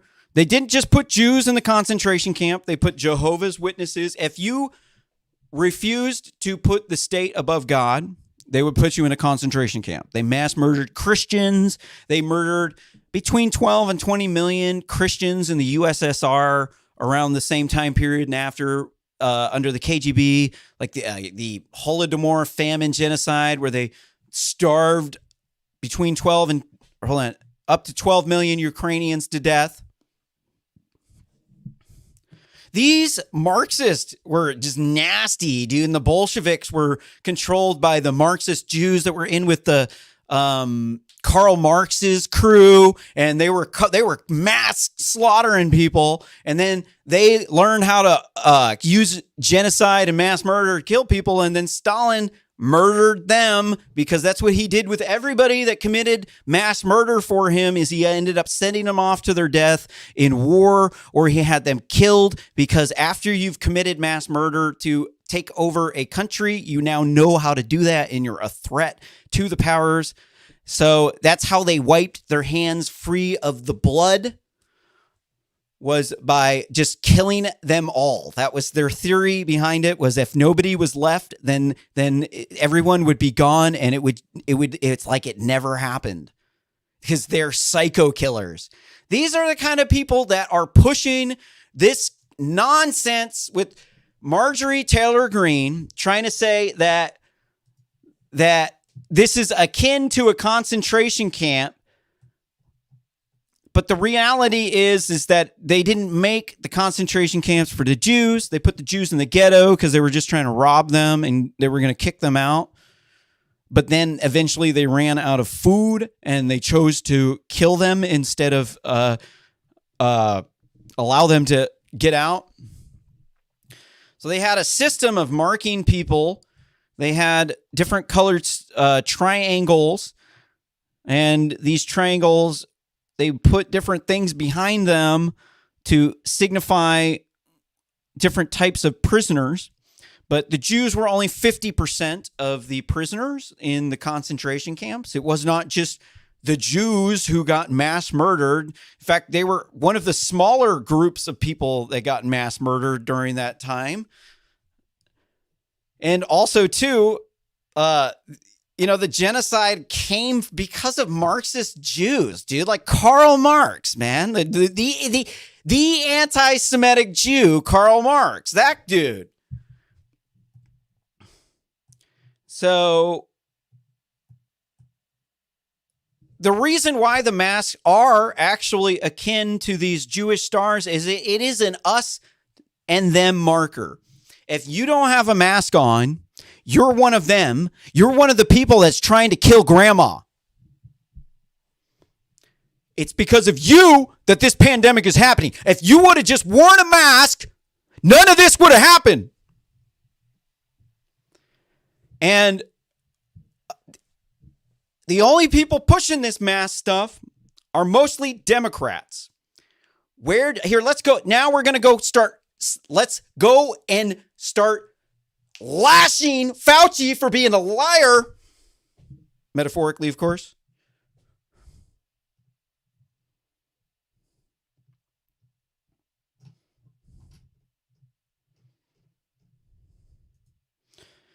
Here in this next article from Breitbart, FNC apostrophe S Carlson, Fauci lied about Wuhan lab, seriously dishonest and incompetent. Monday, FNC host Tucker Carlson reacted to a revelation that suggests the COVID-19 virus may have originated from a lab in Wuhan, which is a theory that has been dismissed by the media and so-called health experts dating back more than a year. Here in this next article from the Daily Mail, Tucker Carlson blasts Fauci, the WHO, and mainstream media for lying about COVID origins. The Fox News host said that there is now a consensus that the virus was created by the Chinese Nazi Party. It was leaked by the Wuhan Institute of Virology rather than the city's wet market. We already went over why we think this is in the prior article, I think. Yeah. In the Biden shutdown effort to prove theory of COVID originated from Wuhan lab over concerns. Like here in this next article, Tucker Carlson, Fauci, the WHO, and mainstream media lied about COVID origins for more than a year. So the United States government was giving some money to do this research at the Wuhan Institute of Virology because it was too dangerous to do in the United States, and they didn't want to be associated with it, so they just let the Chinese do it. And at that point in time, they thought that these people were they were just gonna give up communism, and they were gonna become capitalist, and then we're all gonna hold hands and sing Kumbaya. And that just absolutely just turned out to be a pipe dream. Let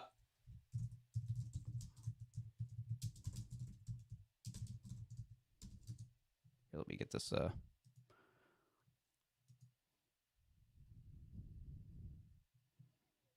We already did Fox. Let's do. I had this up in the RSS feed, but I lost it. So got to hear in this next article from the Daily Mail. Republicans call for Dr. Fauci to be fired or resigned after umpteen U-turns on COVID and its origins, he now tries to defend giving $600,000 to Wuhan lab to study now how viruses can transmit from bats to human before COVID outbreak. So Fauci just gave him the money? I mean, I'm not surprised because you got President Kamala Harris with Vice President China Joe Biden, the one whose crackhead son or Biden used to smoke hella crack and bang hookers and get paid millions of dollars from the Chinese Nazi Party so they could get access to Joe Magoo Biden, the vice president under President Kamala Harris. And they gave them money to do the research with. It's so spooky how many Chinese Nazis are floating around Joe Magoo Biden. It's like, okay, I remember reading some of these articles about people who were in the decision-making process with Biden about whether or not Hunter should be doing what he's doing. And Joe Biden, he just thinks this is A-okay. I mean, the other people are like, dude, you're taking millions of dollars from the Chinese government so they could buy access to you. Do you think it's, maybe not a good idea that your son is smoking kilos of crack cocaine and banging hookers, some of them being underage? Allegedly? I don't know about you, man, but I have been around the block. I used to throw big raves and dose mad people at raves, and I know better than to trust a crackhead. If there is any person that I am going to trust the least at the party, it is going to be the crackhead, especially the one who blows thousands of dollars a night banging hookers and doing massive amounts of cocaine. Definitely not going to trust him unless he's giving it to me for free. He usually does. House Rep Warren Davidson called for the firing of fake news Fauci. Davidson, a Republican from Ohio, introduced the FIRED Act. FIRED stands for Fauci Incompetence Requires Early Dismissal. Republicans have blasted fake news Fauci over mask guidance, origins of coronavirus. Fauci on Tuesday appeared before a congressional budget committee. He defended the spending of $600,000 on the Wuhan lab that's making the bioweapons for the Chinese military. Fake news Fauci said the money to be spent over 5 years was modest. Modest, but enough to cause a pandemic. He denied again that the cash was spent on gain of function research. Right. So this guy's obviously stupid.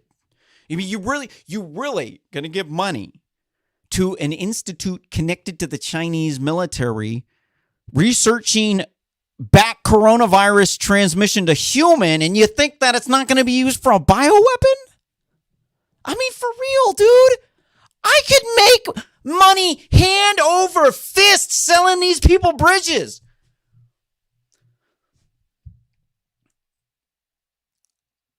The controversial experiment makes viruses more deadly and transmissible. On May 11th, fake news Fauci and Rand Paul sparred over how the U.S. funding was spent. Fake news Fauci insisted it was not spent on gain of function. Paul said it was. Trump, the king of memes, on Tuesday reacted with a delight that at people who are believing the quote lab leak, end quote. I'm not believing the lab leak. I'm believing the Chinese military intentionally released it to start a pandemic to bankrupt the world's economy so they could piggyback the U.S. to be the world's number one superpower with their Made in China 2025 campaign. Because you're stupid if you don't think that that is a very real possibility. Because not stupid, you're gullible. No, you're gullible and stupid. So what did he say about fake news Fauci? Do we have the quote from fake news Fauci up in here?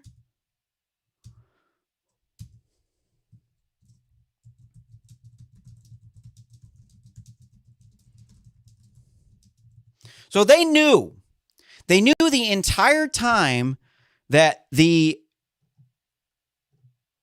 it is. Got it. So here's the quote unquote fact check from the rooting out the fake news. Or sorry, no, rooting out. No, you root out the truth. No, they're rooting out the truth. Fact check : outdated video of fake news Fauci saying, quote, there is no reason to be walking around with a mask, end quote.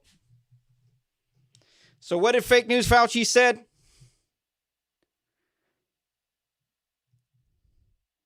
Fake news Fauci said,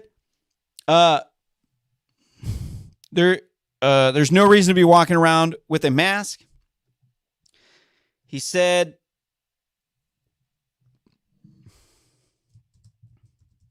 oops. In the clips, Dr. Fake News Fauci, the one who most of his the colleagues that I heard said that he wasn't very bright, that he got the facts wrong, and that he took other people's research, and he had cronies who gave him his job. That's why, and he's got short man syndrome. Dr. Fake News Fauci says, quote, there is no reason to be walking around with a mask. When you're in the middle of an outbreak, wearing a mask might make people feel a little better, and it might even block a droplet, but it's not providing the perfect protection that people think that it is. And often there are unintended consequences. People keep fiddling with the mask and they keep touching their face, end quote. And so this fake news article from Rooting Out the Truth says that verdict partially false. The video does show fake news Fauci's remarks at an early stage of the COVID-19 pandemic when masks were not yet recommended by the government. But as of the publishing of this fake news fact check, Fauci recommends the use of face masks. Oh, that means it's fake. We got them. Fake news, baby.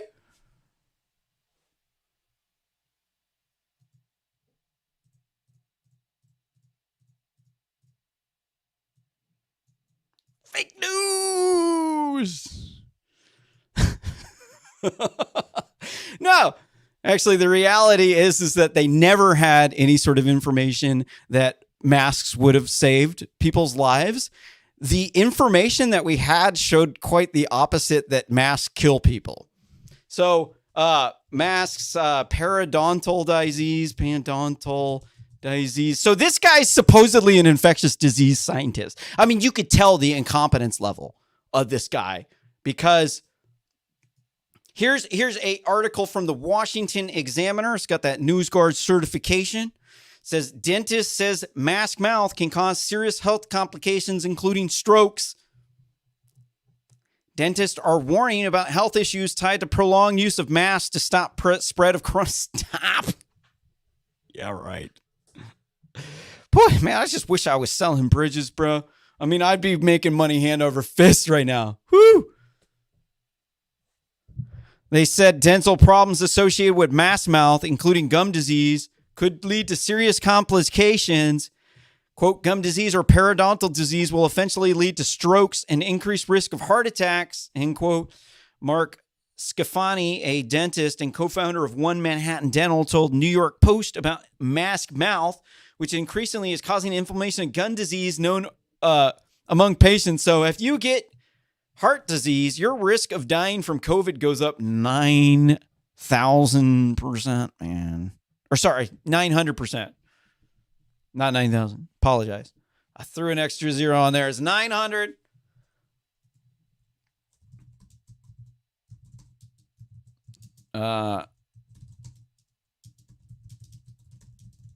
COVID.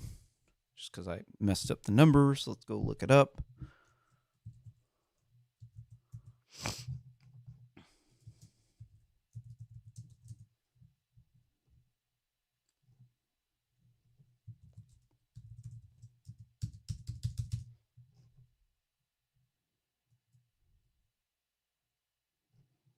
So what does it say?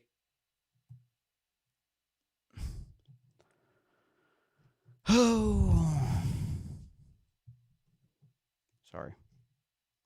I do like to prove as much as I can when I'm saying it. Not every single time can I prove every single thing that I say every single time on the spot. The article that I read that I'm not able to pull up right now was that heart disease can increase your risk of dying of COVID up to 900%. And so Spanish flu.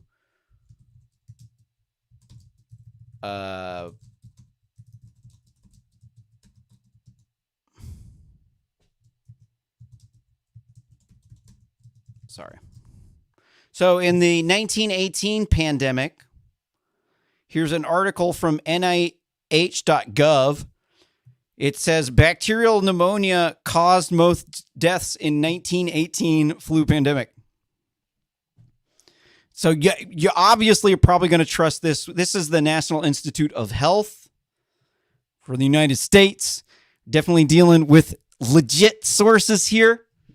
So the people you think that they would have died from the flu because it was like a flu pandemic, not true. Actually, most people died from pneumonia. Definitely got the proof right here in front of you. Definitely not questioning the source. And where did this pneumonia come from? They got sick with the flu, and then they ended up at a pandemic hospital where they got bacterial pneumonia. Probably from masks, because they didn't sanitize the masks correctly. There's also explosions of other diseases.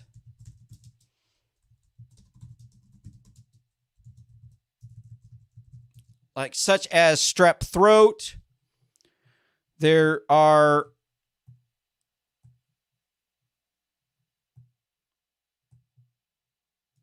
here from clevelandclinic.org, which has a NewsGuard certification. Can you get a sore throat from wearing a dirty mask? And this one says, despite being an effective tool, slowing COVID-19 spread, face masks can't seem to catch a break these days. They fog up our glasses. They cause some breakout. They cause a source of anxiety, or they simply cause arguments among those who don't like being told what to do.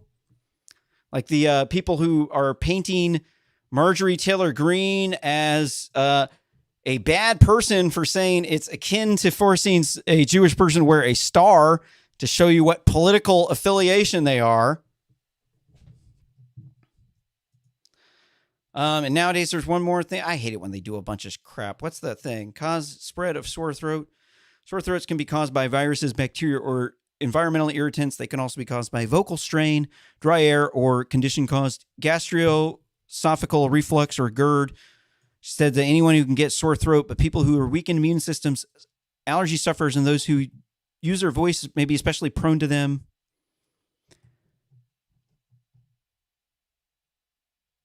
I'm sorry, this is just quite long.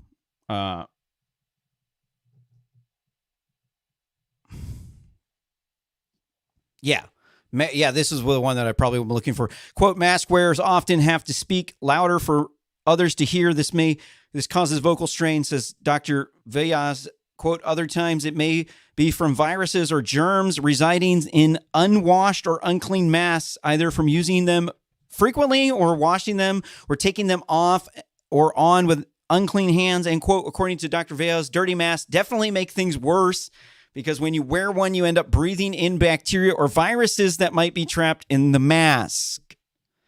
I've been telling people this stuff like for the past year.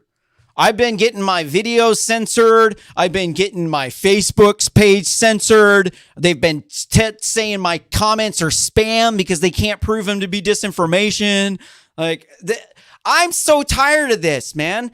Like, when I tell you information, it's generally because I am a knowledgeable person and I have experience in this because, like, I built an open source COVID ventilator. I've modeled the human immune system in a AI algorithm, so I'm very aware of how viruses spread, about how the surface areas affect the rates of the infections, and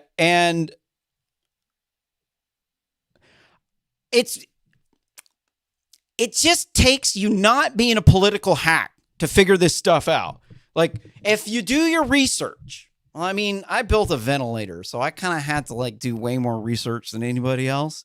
But everything about the ventilators is about getting rid of the bacteria. It's like, okay, making the ventilator part's the easy part, dude. How do you keep the person from dying from the bacterial infections from the bacteria? Because you just think like, oh yeah, I just eat stuff, right? So I get bacteria, there's dirt on my mouth. So that just means that I can wear a dirty mask and that's okay, right? Yeah, why don't you go take a grocery bag, one of those reusable grocery bags that's been in your car for a while. Why don't you cut some eye holes in it and wear the grocery bag for a week and tell me whether or not you got sick?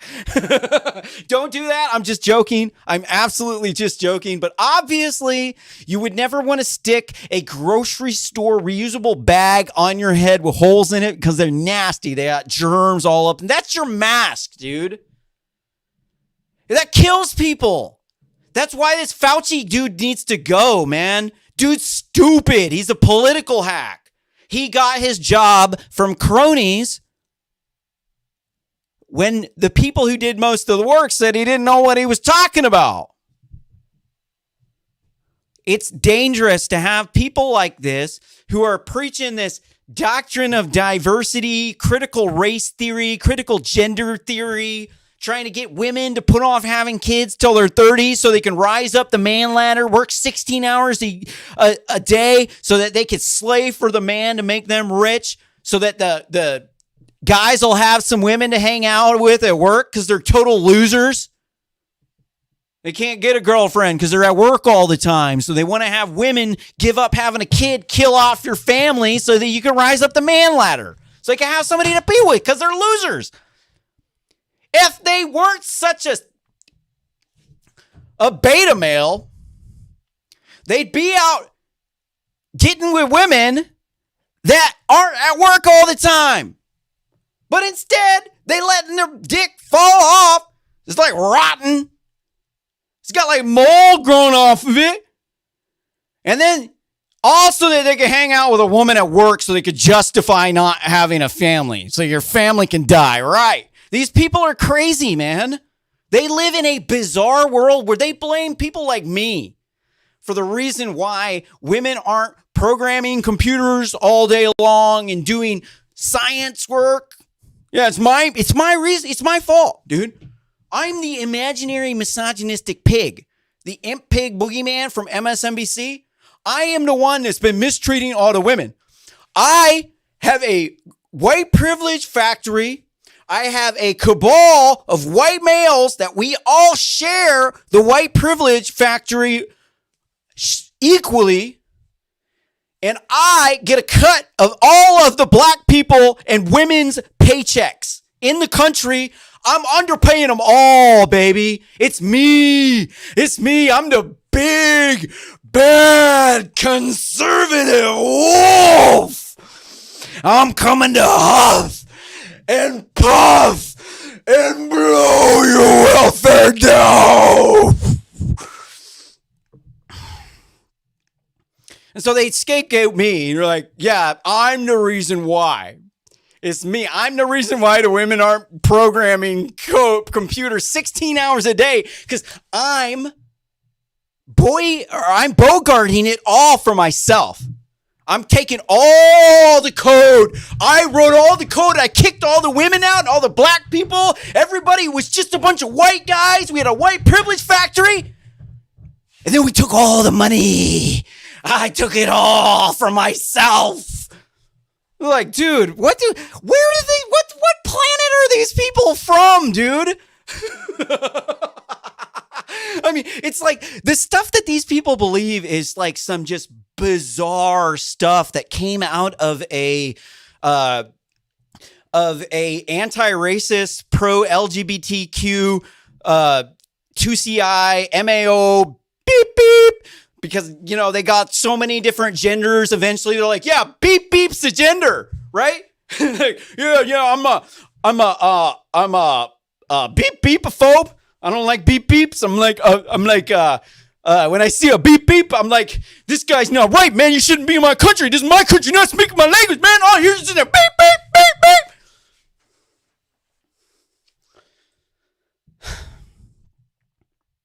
What are we talking about? Fake news, Fauci? Yeah, this idiot telling us to wear masks. Wear masks when the mask caused millions of deaths in the Spanish flu pandemic, dude. Millions of deaths from masks. And the dude's telling you to wear masks. If you don't, it's like you got the Jewish star on. They know who the political dissidence is. That's why they put the stars on the Jews. That's why all these batshit crazy people, these leftists who push all this critical race theory garbage, are all like coming after people like Marjorie Taylor Greene. Here, let's get another one over here. There's a bunch of these Marjorie Taylor Greene stories today.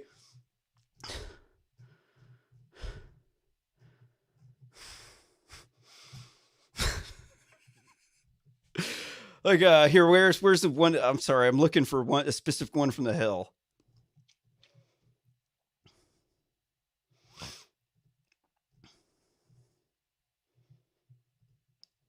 Not in there, but you know, it's like these people, these hypocrites, they sit around and make Nazi comparisons left and right. They're like, oh, Trump is like Nazi, or he's like Adolf Hitler. He's like, he's a misogynist. He said, grab her eye to pussy. He's trying to build a race wall so they can keep out all the illegal immigrants in the cartel. Because it's racist. If you try to kick the cartel out, you're racist against cartels. They're a race now. And then the moment we make a legit comparison saying, hey, this mask is a lot like you just stuck one of these signs from the concentration camps. Like one of these symbols right here. You know, it's like you stuck one of these on us. If you're not wearing this, you're trying to kill grandma. It's you. You're the reason why the pandemic's going on. And what it is these Democrats want you to vote for them. So not only do they hate white people, they say white people are bad. They enslaved Africa, even though the Africans had a higher rate of slave ownership and they treated slaves way worse than the white people did. The white people had a culture of indentured servants. In Africa, the pharaohs and the kings, they used to just mass slaughter all the slaves. They'd like bury him with the ruler. They'd kill them all, send them to their death. We at least gave them value. At least we bought them. Not we. It wasn't all white people. That's the thing about this that's irritating. Most white people immigrated to the U.S. after the Civil War from Ireland and Germany. Ireland, victims of slavery. They were indentured servants. Germany, they were a landlocked country. Didn't participate in the transatlantic slave trade. No, in fact, actually, to make up for the fact that they were landlocked, they made treaties with Africa. They were against racism. They were abolitionists. The people who freed the slaves in the United States were Germans, dude. They were abolitionists. Most white people had nothing to do with slavery, dude. Not every single white person had boats and went over and like traded with Africans and got slaves from Africa. And then when we went over to the New World, we gave them smallpox because they didn't have horses. The best land animal they had over there was a llama. That's it. We brought horses. The American Indians went from tribe to tribe where they typically would go around and mass murder all the rest of the Indians, rape the women, kill the kids, do ritual human sacrifice with the little kids and stuff, like killing virgins. And then we gave them horses. And then they went from village to village and they gave all the American Indians smallpox and most of them died, like up to 95% of them. There was nobody here, dude. This land was like mostly woods, dude. There was no government. The people who lived here were nomads. They followed animals around out in the woods. Seriously. They hunted buffalo, dude. They had teepees and they would make them out of buffalo skins. And then they didn't even have wheels, bro. Like they would have the buffalo drag. They would drag the teepee, dude, because they didn't have wheels. And then we came and we gave them modern technology. And guess what? There ain't a damn one of them that wants to give it up. Go over to the American Indian Reservation. Ask them if they want to give up their booze. They're getting off the free money from the government. And if they want to give up their smartphone. You ain't going to find a damn one of them. They all loved the horses. They loved the guns. They loved owning slaves. American Indians owned slaves. They owned African slaves. They brought them on the Trail of Tears. They brought them. They had African slaves on the Trail of Tears. But the same people will shame white people as slave owners, as colonizers who ruined the world with this colonialization, right? Then you look into it, and everywhere where the colonialists went are the rich countries. And everywhere where the colonialists didn't go are poor countries that are crime-ridden, and they have dictators. There's terrorists there that'll kill you. Why? Because they didn't get English common law. Our modern world, the West, is based on English common law. It all is. And there might have been some bad people that were involved in that, but there were way worse people everywhere else in the world. The problem of what is you don't hear about it because everything they did got buried. Like they didn't have books that tell you about all these genocides these people did because they didn't know how to write. But no, it's just us. We're the bad guys because white people are bad because they enslaved Africa and they stole the land from the American Indians and they stole California from Mexico and the white supremacists caused the Holocaust, right? Yeah, it was white supremacy that was the reason why World War II happened, right? Right. You know, I'm still selling those bridges, bro. You want to make a donation to rsscommentary.com/donate. You can have this bridge.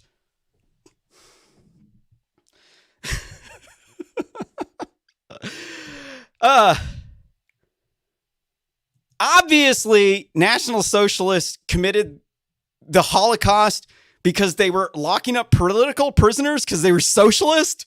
No, duh. Definitely weren't locking these people up because they're white supremacists, dude. That's not true. Hitler modeled laws, the Nuremberg laws, after Democrat Jim Crow laws, but he said they were too racist. He liked how they were creating a mono-ethnic group, but the reality is that these people were socialist. These concentration camps were built for political dissidents.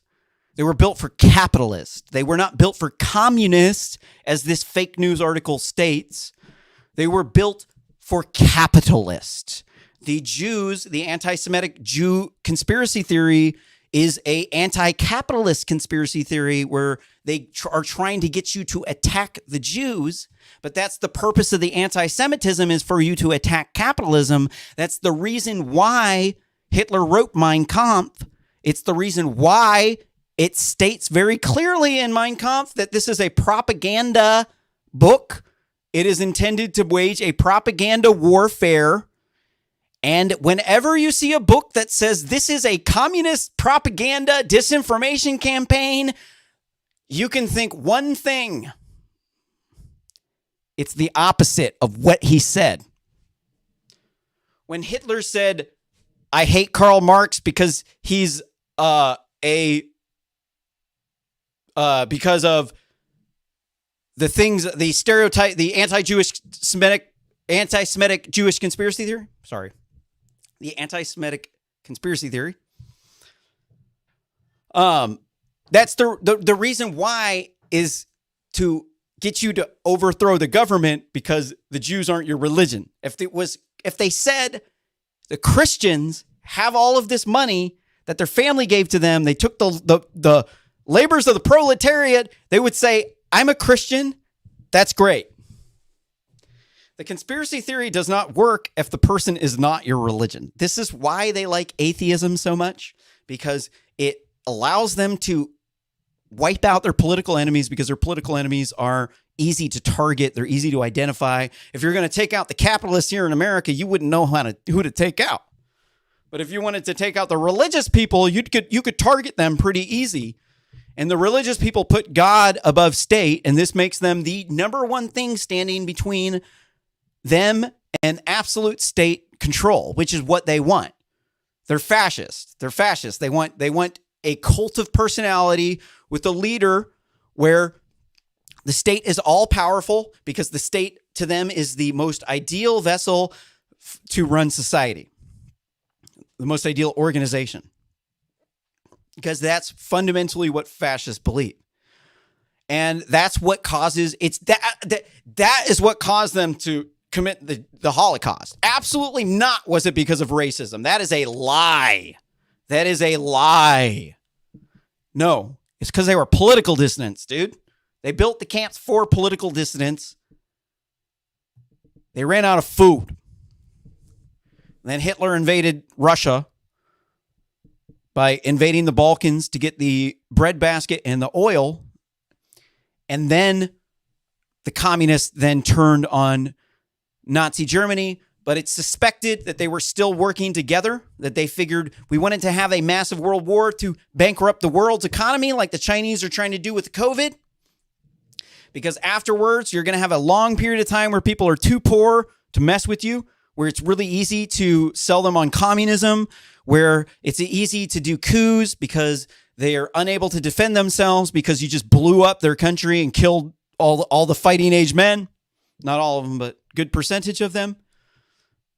So what they wanted to do was they wanted to recreate the conditions that led to the overthrow of the Soviet Union and Nazi Germany, because that's how they create their socialist utopia. And that's what China is doing with this pandemic by bioengineering or searching through caves to find bat coronaviruses that can transmit to humans. That allows them to utilize that as a weapon to destroy the world's economies and replace the United States as the world's number one superpower and remove the United States from the global supply chain in order to solidify the dominance of their plan. The reason why they're doing that, I think I've gone over this twice, I'm not going to go too deep into it, is because China's hybrid capitalist and communist. They allow private property. They have a steep social hierarchy. They are Han supremacists. They have concentration camps, forced later re-education camps where they're committing genocide against Kazakhs, Uyghurs, and other denominations of Muslims. And this is National Socialism because it's fascism and they're trying to be the world's number one superpower, and they're Han supremacists who think that they have some weird Taoist magical powers that they got because they drank some potion with some tiger bones in it, doing some Taoist rituals, and that gave them magical powers because China's the oldest empire in the world. So that means that they're destined to rule the world. And so that makes them full-blooded Nazis. Full-blooded Nazi from A to Z. Every last little letter spells Nazi in there. Now let's move on to another story. I don't have all night. Here in this next article from Newsweek, prominent creepy clowns were targeted by police during craze, new files show. Clown sightings were recorded all over the United States in 2016, with the craze eventually coming to the attention of the police. Actually, I don't have to go there. The threats which came to the lead up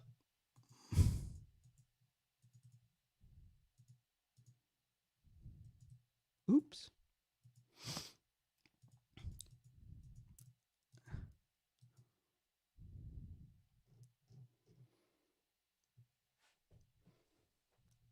Which came in the lead up to Halloween or the Great Clown Panic of 2016, came from accounts billing themselves as killer clowns, led to intensive surveillance, according to records from Washington, D.C.'s Metropolitan Police Department. Clown sightings were recorded all over the U.S. in 2016, with the craze eventually coming to the attention of the police. As October 3rd, 2016, an October 3rd, 2016 document entitled Social Media Clown Threats, obtained by The Guardian, reportedly laid out measures taken by authorities over the prior 4 days in relation to, quote, threats coming from accounts created by unknown persons with profile pictures of clowns, and quote, on the, quote, popular social media sites today like Facebook, Instagram, Twitter, etc., quote.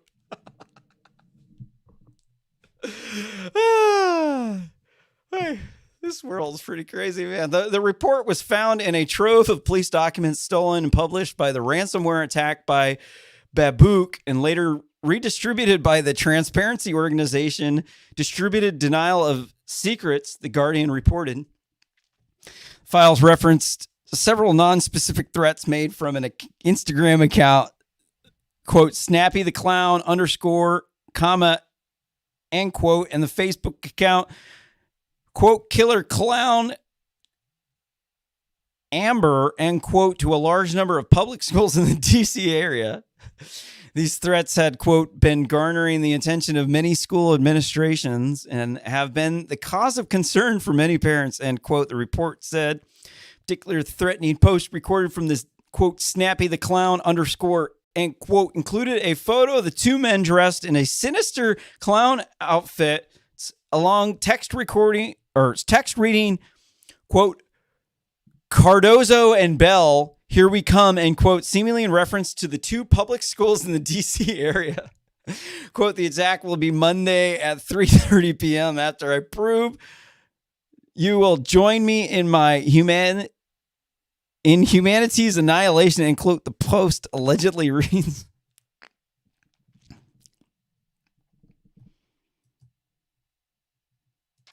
The document also detailed alarming reports from students of whom shared a screenshot of an Instagram post of the account, quote, DMV _ clowns, end quote, which claimed that they would be, quote, coming to, end quote, that the school, along with 7 others,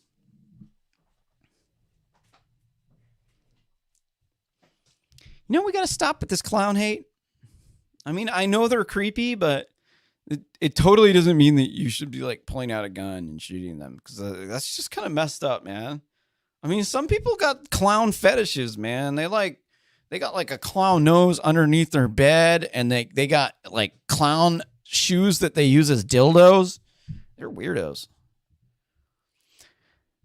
Reading on in the article, in an incident, police said they received a report from an 8th grade student whose, quote, stated that she definitely saw 2 individuals wearing clown masks while they were walking on the dirt past from Somerset heading towards Alabama Avenue near the Lifts Market, end quote, according to the 14-page document. Seen by the Guardian. Oh, man. Woo. Woo. Well,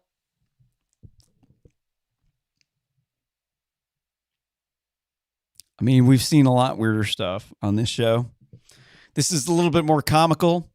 Not quite as weird as the pedo incest cult from Australia. What was that? The Coltons or something? Woo, that was another one. Woo, 48 of them. Damn.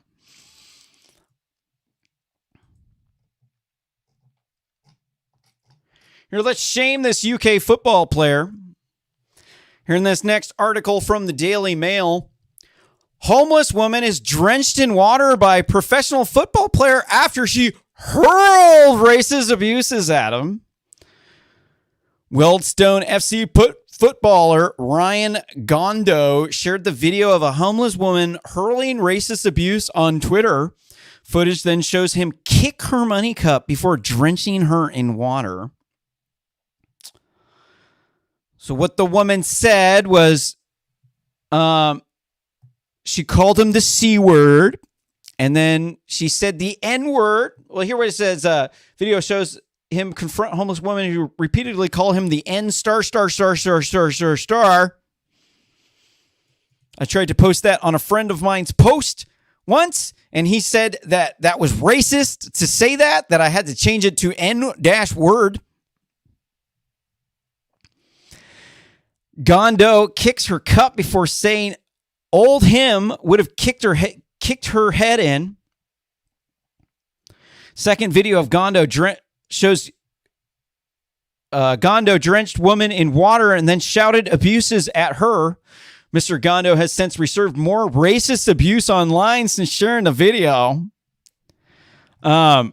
So this big man right here, the UK football player who could beat the holy living snot out of this defenseless, probably crazy homeless woman. This guy got all hopping mad and pissed off that she called him the N-word. And what does the N-word mean? Can somebody just type in the comments what the N-word actually means?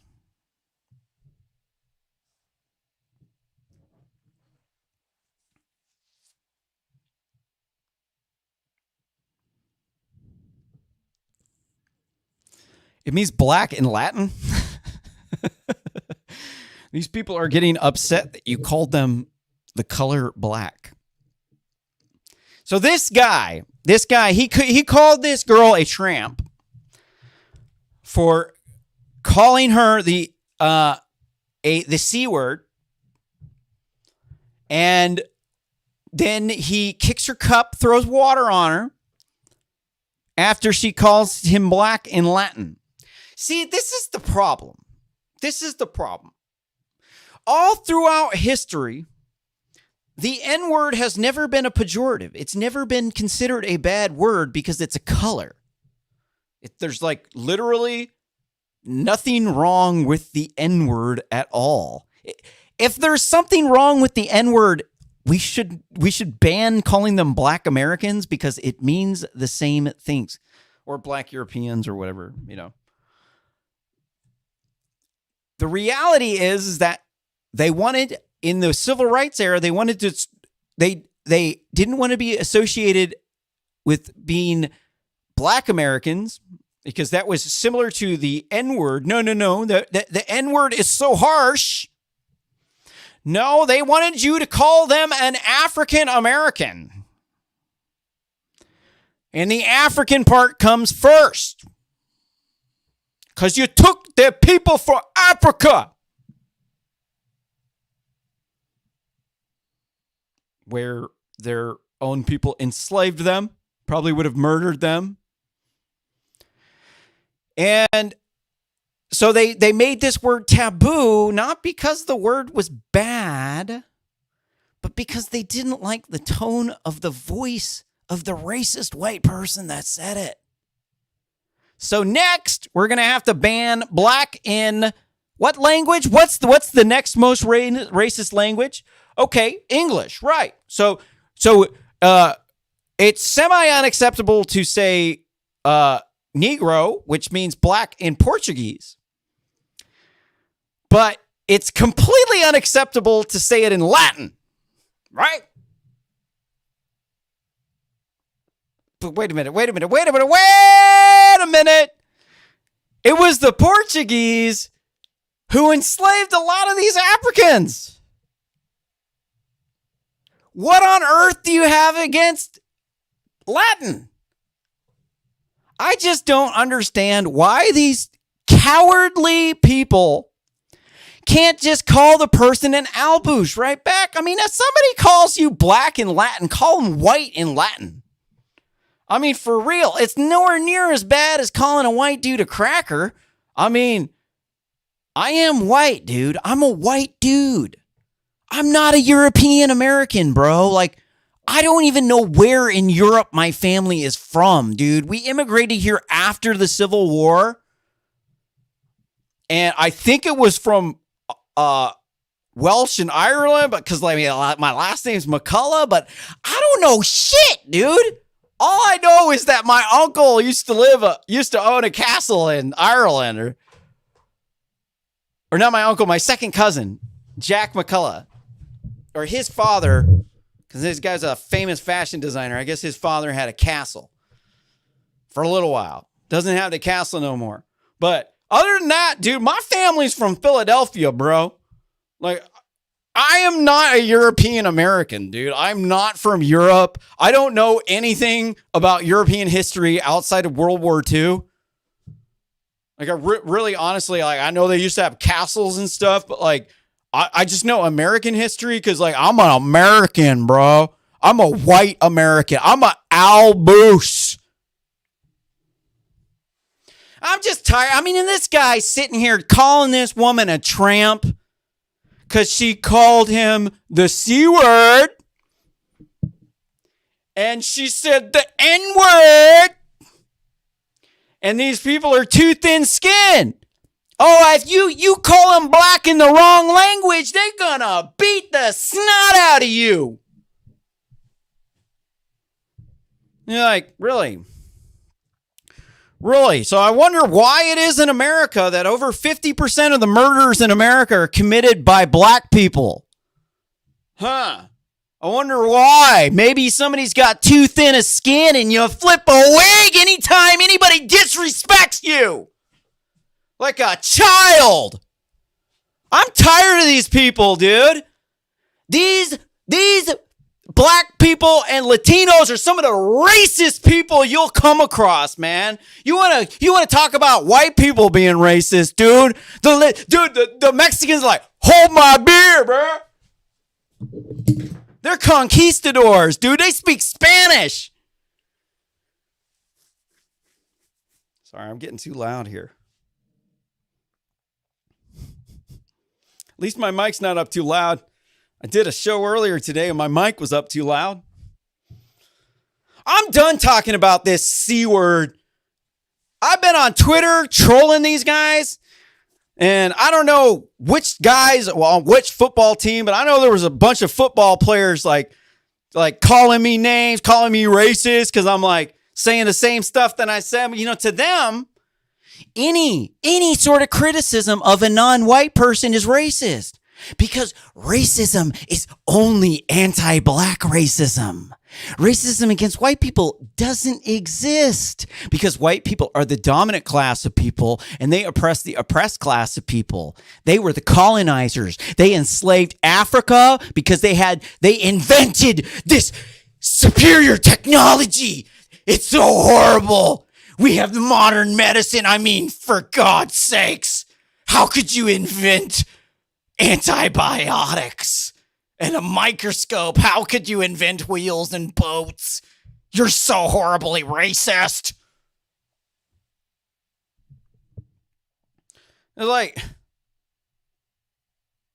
It's like they think that everybody in Africa is at the top of the social hierarchy. Like you go to Africa and everybody's got more money than the Americans, than all the white dudes. And then you come over here to America and then bam, all the black people are poor.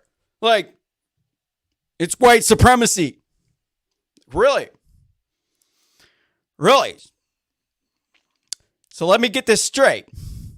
Almost everybody in Africa is at the bottom of the social hierarchy. And then you're pissed off because all the Africans are at the bottom of the social hierarchy over here. Well, no shit, dude. That's called life.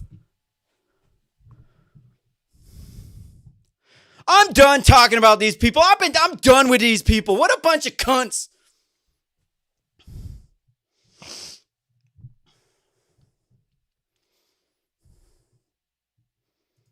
I mean, for real, these guys were rude. These guys were rude. They feel like, oh, I'm the victim. I'm the UK football player. I actually make money playing football. I'm a superstar. I'm the victim. Feel bad for me. Feel bad for me. This homeless white woman, this woman who's on the streets, this woman, she's the problem with the world because she doesn't like black people. That's a crime, buddy. Oh, your skin color is white.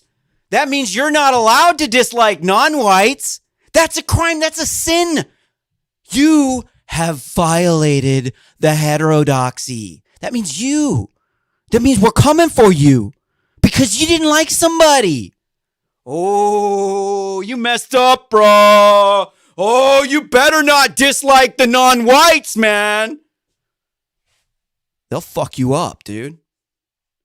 You disrespect them, dude. They'll do a drive-by. You show them the picture of the false prophet, pedophile Mohammed, they'll cut your head off. Right. You should feel bad. No. You. Why? Because you're white. Your skin color means you should feel bad because it's all your fault. You are the reason why black people are at the bottom of the social hierarchy.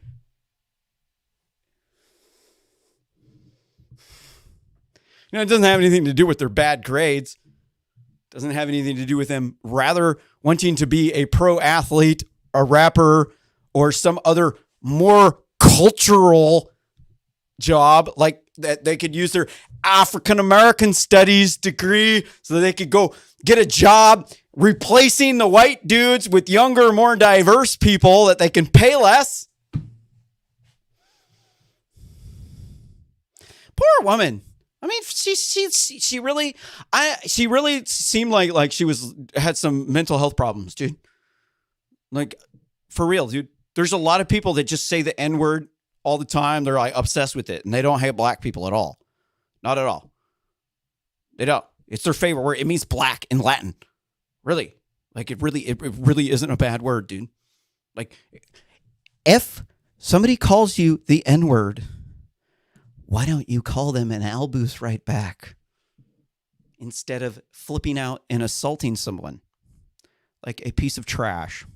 I'm done. I'm done with this trash.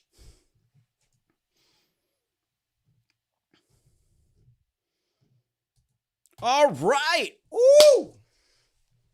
That's what's up, baby. All right. Now we got Miss Hillary Clinton. This next article from Newsweek. What Hillary Clinton said to the QAnon conspiracy theorists from Borat. The former Secretary of State, the one who is involved in the email scandal where she had a private email server that she scrubbed all of the emails from. And her husband used to go on planes with Jeffrey Epstein. Oh, yeah. He appears in a final episode of Amazon's new 6-part series, Debunking Borat.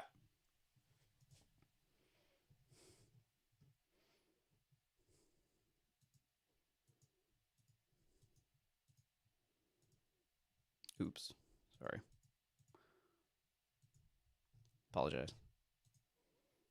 Having issues. During the film, Russell and Holyman allows Cohen's character to stay at their cabin during the pandemic. The pair then tell Borat... Wait, hold on.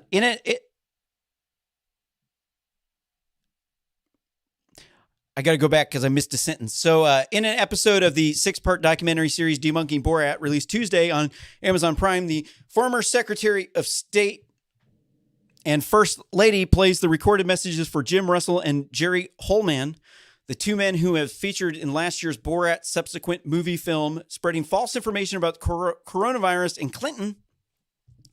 During the film, Russell and Holman allows Cohen's characters to stay at their cabin during a pandemic.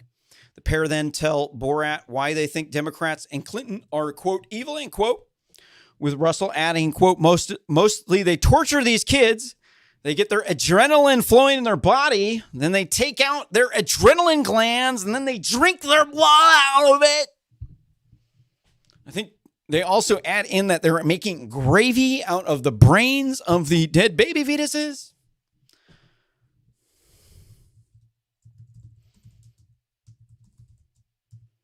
And this is why she's putting this nonsense out. This is why they demonize QAnon, because Jeffrey Epstein was friends with Bill Clinton. You know, like the guy that's been in the news for having the hooker network with all the teen hookers. They say the guy's a pedophile, sex trafficker. You know, they got Ghislaine Maxwell, the one whose father used to run a newspaper that did catch and kill stories where they were a part of the Bohemian Grove. Bohemian Grove. You ever heard of that? It's a place where they do a bunch of rich people gather together. Here's an image of the Bohemian Grove.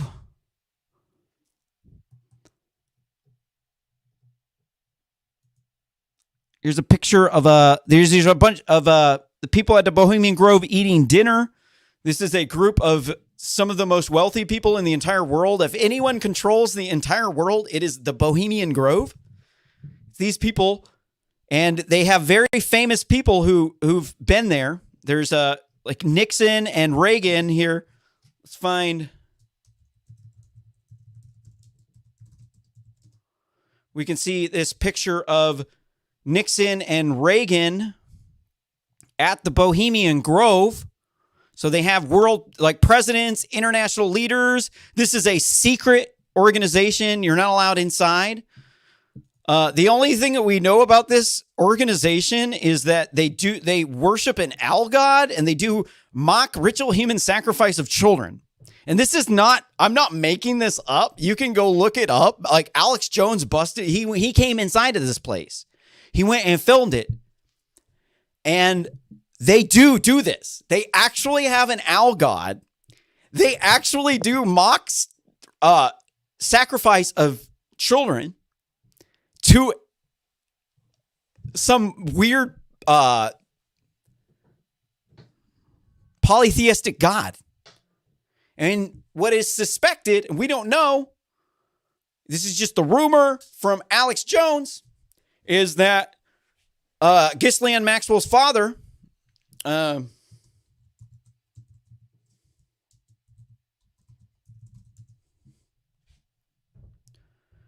Robert Maxwell, the disgraced media mogul, that he was a part of this Bohemian Grove, that they allegedly they would rape kids and then they would murder the kid. It was like a dominance thing where they said that they're part of the upper class, like they rule the world and they can kill people, and they would basically use a sex trafficking network. They'd use a bunch of hookers where they would get people to have sex with minors like Jeffrey Epstein used to do. Jeffrey Epstein used to bang people having sex with minors, and then he would use it to blackmail them. And so that's what they're saying is going on with this. I don't know. I don't believe anything without evidence. So I don't know. I'm just telling you what the word is. That's what's on the intellectual dark web. But so the QAnon conspiracy theorist here. So Miss Hillary Clinton, she's a big lying sack of poop. She stinks. I mean, literally, she's like decomposing shit. she is trying to deflect all kinds of attention away from her because of her husband's connections to the alleged pedophile Jeffrey Epstein and Ghislaine Maxwell.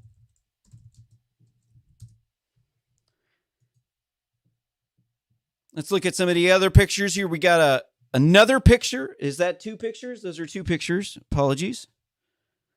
Here we have another picture here of Epstein with a woman who looks pretty young. I don't know. And there's a Bill Clinton here. And then here we could see, is that Ghislaine Maxwell on the Lolita Express? Were they banging little kids? I mean, really, for real, was Bill Clinton banging little kids? He certainly as hell was banging Monica Lewinsky. Here we can see another picture of the pedophile Jeffrey Epstein and Bill Clinton.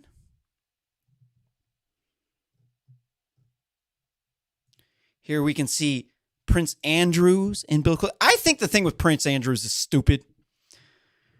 He's alleged to have had sex with a 17-year-old girl, Guthrie Roberts, in the UK, where the age of consent is 16 and prostitution is legal. He's alleged to have paid her money for a back massage and then had sex with her.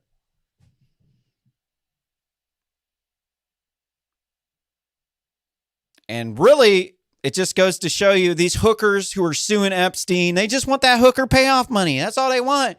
They had sex with the dude for money, and they know they can get more money. That's why they were a hooker. People think that it was Epstein that was like sex trafficking the women. It's not. That's not true, dude. Epstein had a hooker referral network. What that means is that the hookers would refer other girls. So you would bang a girl. You'd say, hey, do you have any girls that you want to come have sex with me for money?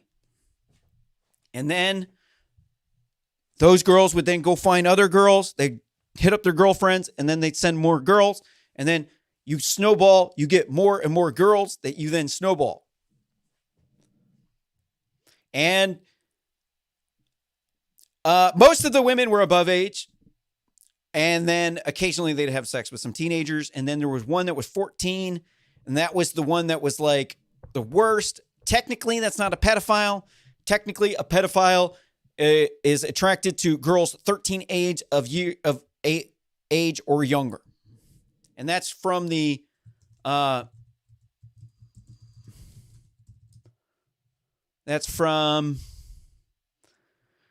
can never remember the name of this thing. Diagnostics and Statistical Manual of Mental Disorders. It specifically says that pedophiles have sex with children 13 years or younger. So Epstein technically is not a pedophile, even with the youngest one. But that one girl who is banging the pilot of the Lolita Express that was 14, she was the youngest one. She turned out to be rich. Her parents were sold her into sex slavery or something in like Yugoslavia or something. What was that? I got that thing here. We got Epstein up here, right? Epstein. See, this was the thing that was like, is it really sex trafficking? Because like he got busted, and then the cops here in this article from New York Post, Jeffrey Epstein's former sex slave visited him 90 times in jail. One of Jeffrey Epstein's former underage sex slaves was allowed to visit him in jail around 90 times. So it's alleged. And so he said, I purchased a sex slave, but it seemed more like it was like a child bride, like it was just like a girlfriend. And then they would do threesomes with Ghislaine Maxwell and other girls doing, it was some yeah. And then Ghislaine Maxwell seemed like a rapey. Like there was this one incident where she like raped a girl with a dildo, and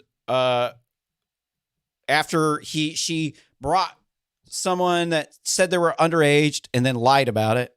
And so yeah. It seemed like Ghislaine Maxwell was the bad dude in the situation. And it was like she was the one that brought in this sex trafficking network because she was a freak from her father, and that weird, bizarre cult thing that they were a part of with the Bohemian Grove. But really? Really? This is why they like that QAnon conspiracy theory. They love it. How they can target these people as these, saying they're like part of an anti-Semitic conspiracy theory. And like, yeah, I mean, I can kind of see how you're like, okay, so these people are trying to say pedos run the government and that you should like overthrow them. So maybe that's kind of like the anti-Semitic Jewish conspiracy. Maybe, no. I thought for a minute it was like that, but like, really?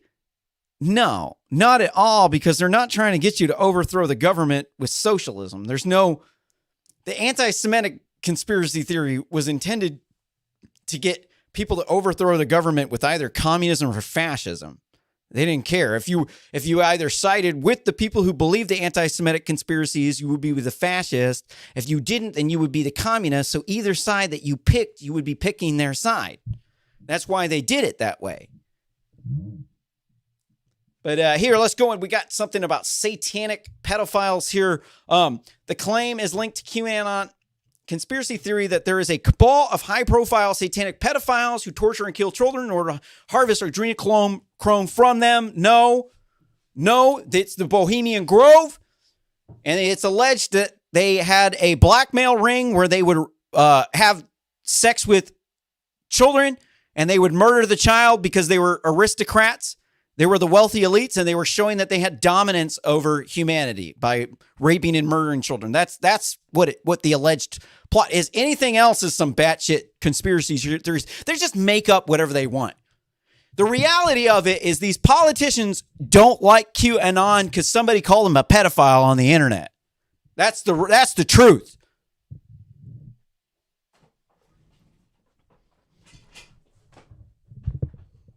So QAnon supporters believe that genuine chemicals produced by the oxidation of adrenochrome is some sort of magical elixir the satanic pedophiles crave despite there being no... What? Where do they get this shit? Where do they get this shit at? They make this up! Clinton has been heavily associated with the complete falsehood for a number of years, with suggestions that Democrats are involved with a secret pedophile ring, prompting from the debunked Pizzagate theory that went viral in 2016. What are you talking? What? No! Because we got pictures of Clinton with the pedophile Epstein.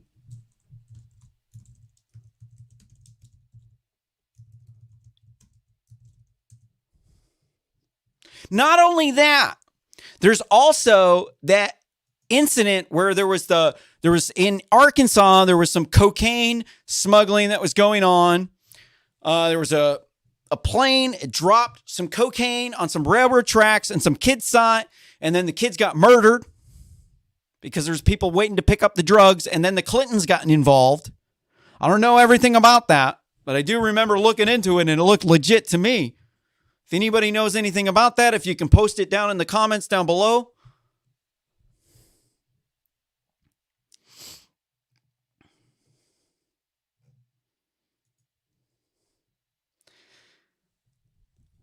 The so-called frazzle drip conspiracy theory, which has been spread by QAnon supporters since 2018, also falsely claims there exists video of Clinton and her aide Huma Abedin torturing and murdering a young girl and drinking her blood, with Clinton wearing a skin of the girl's face as a mask.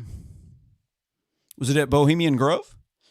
The final episode of Debunking Borat show Clinton condemned the painfully false QAnon theories in a message for Russell and Holloman while urging unity across the country. Right. So these people know for 100% certainty that Ghislaine Maxwell's father wasn't involved in a blackmail ring with catch and kill stories where they were filming people having sex with children in order to blackmail them. Part of Bohemian Grove. You know for certain they weren't doing mock ritual child sacrifice there. There was no actual kids. They didn't just tell them this is fake and then rape some little kids and then throw them over there to worship the owl god.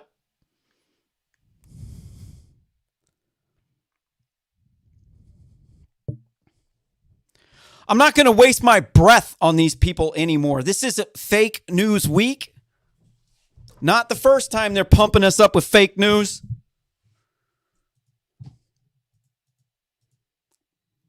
Here, in about a story that actually is about something that's important. In this next article from Newsweek, China drops thousands of bombs and missiles in colossal military exercise. The intensive live fire drills took place several days before U.S. Navy destroyers conducted a freedom of navigation operation around China-controlled islands in the South China Sea.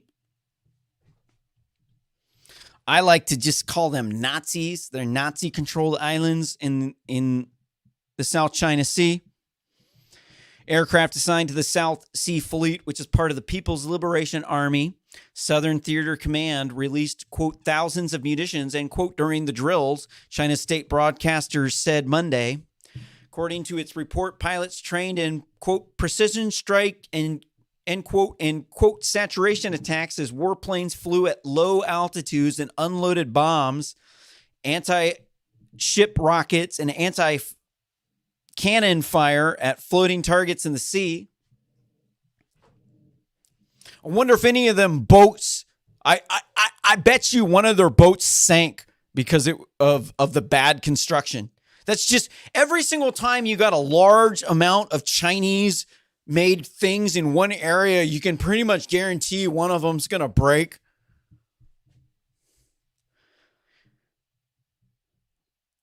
In a video published to its official Weibo page on the same day, the Southern Theater Command said the live fire exercise took place on May 14th and 15th.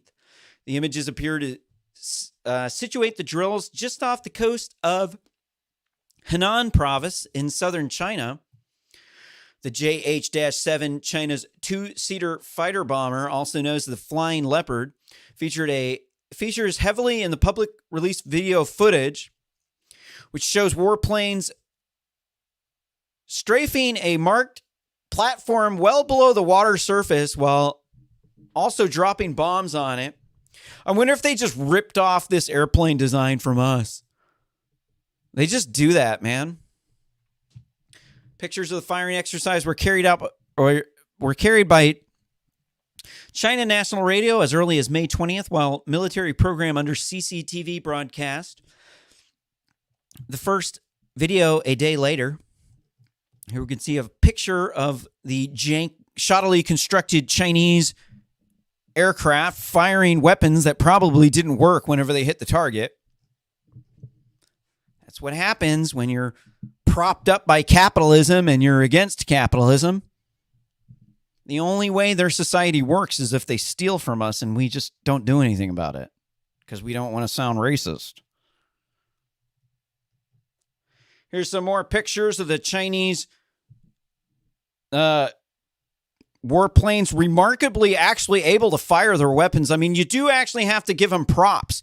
I mean, the aircrafts didn't just fall out of the sky like most of their stuff.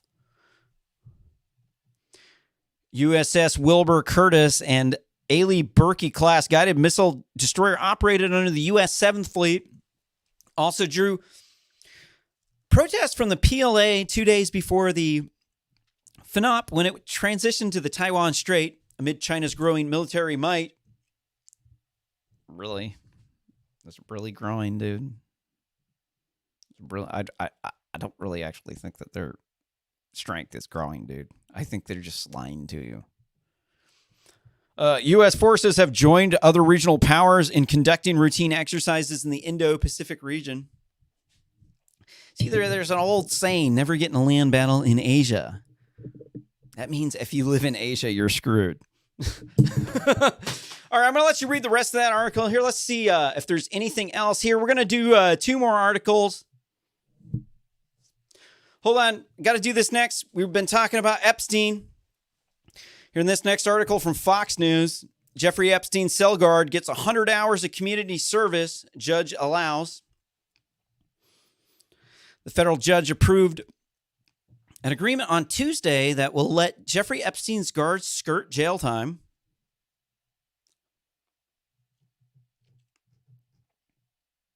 Instead, Tova Noel and Michael Thomas will each perform 100 hours of community service, according to the deal. Quote, you shall complete 100 documented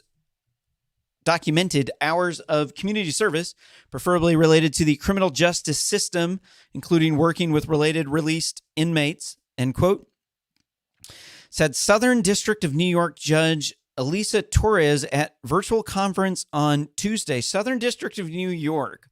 Wasn't that the place that was targeting Donald Trump? Yeah, that was the one where like they were able to prosecute Donald Trump. That's the political prosecution office.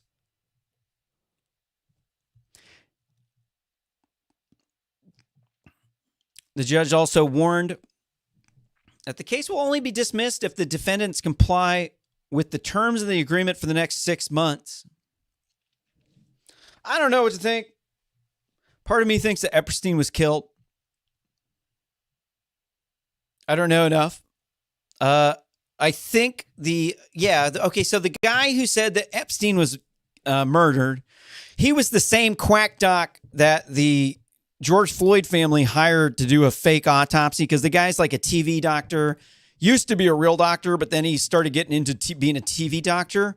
And then now people go to him for diagnoses when they want to, when they want somebody who says that somebody was choked to death. He's like known as somebody who just fakes the evidence based on his political opinion because he wants it to be part of a TV show that he does. That's the reason why he's doing it. And so I don't know what to think. He said Epstein was killed. I think he's a quack doc. Obviously, the dude doesn't know what he's talking about because Jeffrey Epstein died of a fentanyl overdose. There's absolutely no way that you could convince any non-political hack, anybody who's not living in one of these big Democrat-run S-hole cities who is afraid of BLM, you could not convince them that George Floyd was killed by Officer Chauvin. Absolutely not. Because, I mean, you're trying to say, first off, one, if he had a heart attack and then he had been flipped onto his back to wait for the paramedics to get there, that would have been substantially different. Or that if you would have given him CPR, that it would have saved his life. Or that if he would have been placed in the cop car in handcuffs, given the amount of meth and fentanyl he had in his system, that he would have not had a heart attack from the excited delirium in the car only from having handcuffs on. Obviously, these things are reasonable doubts. They're obviously reasonable doubts, but a lot of people can't see past stuff like that. They can't. Like they look for things that confirm their own political bias. I know I'm sitting up here sounding extremely politically biased as I say that, but that is my bias, is that other people are politically biased and they make stuff up. I'm not just making stuff up when I say that people are extremely biased and they make stuff up to suit their worldview, because if you're saying that I am completely biased because I make stuff up to suit my worldview, well, you kind of just proved my point there. I don't know what to think about this. Seems like some deep state stuff. I don't know enough about it. I'm going to move on to something that actually matters, though. Seizing meth from the cartel. Here in this next article from Fox News, California customs agents seized $2.5 million with an M worth of meth hidden inside watermelon shipments. Over 1,100 pounds of methamphetamine concealed in watermelon shipments were seized by the U.S. Customs and Border Protection officers in California last week, authorities said. If you haven't been following it, there's been a massive increase in the amount of fentanyl that's been smuggled across the border.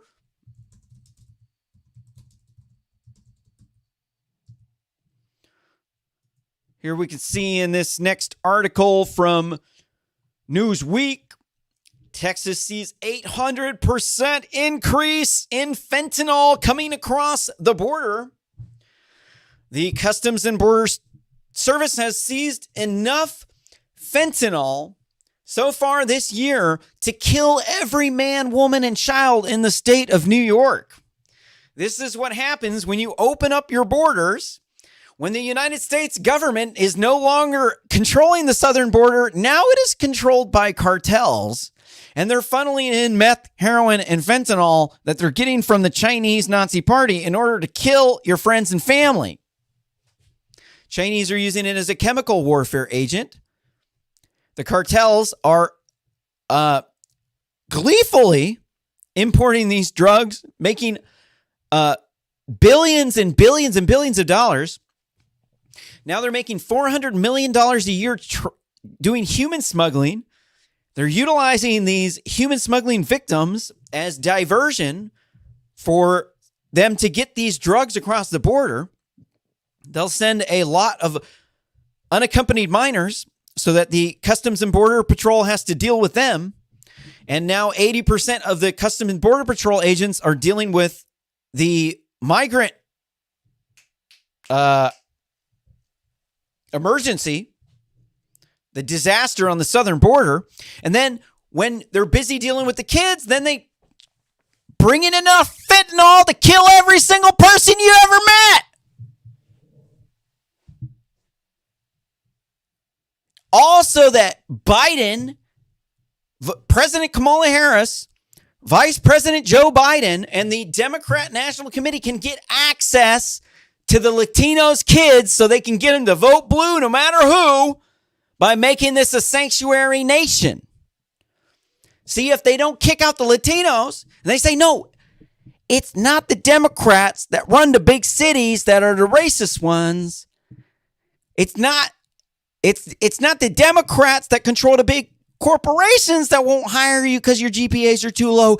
It's them racist Republicans from them poor rural states. Yeah, that's what's holding you down. It's those white nationalists trying to kick you out. Right.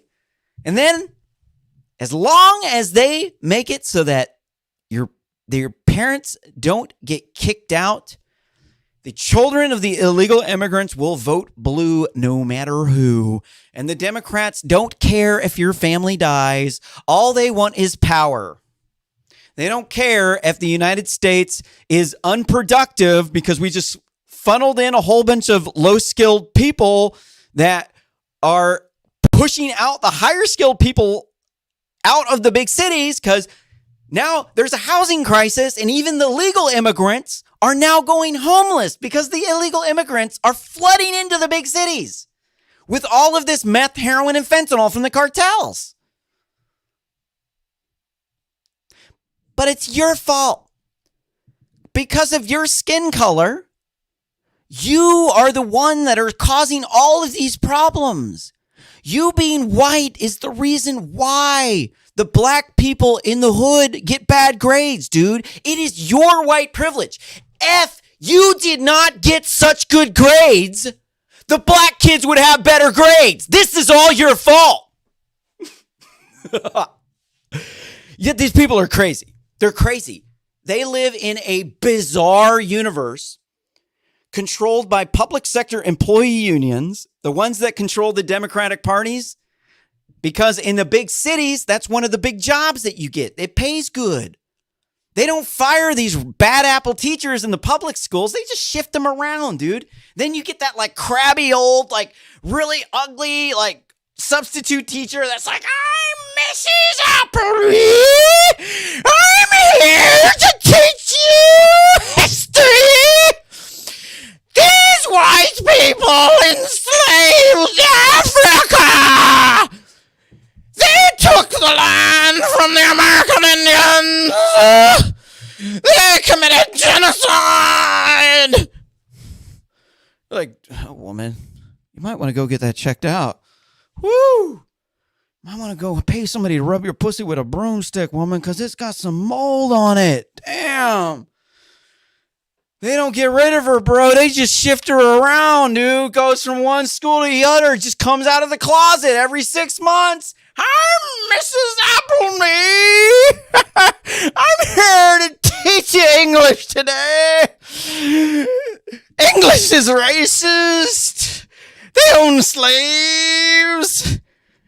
We going to study Marxism.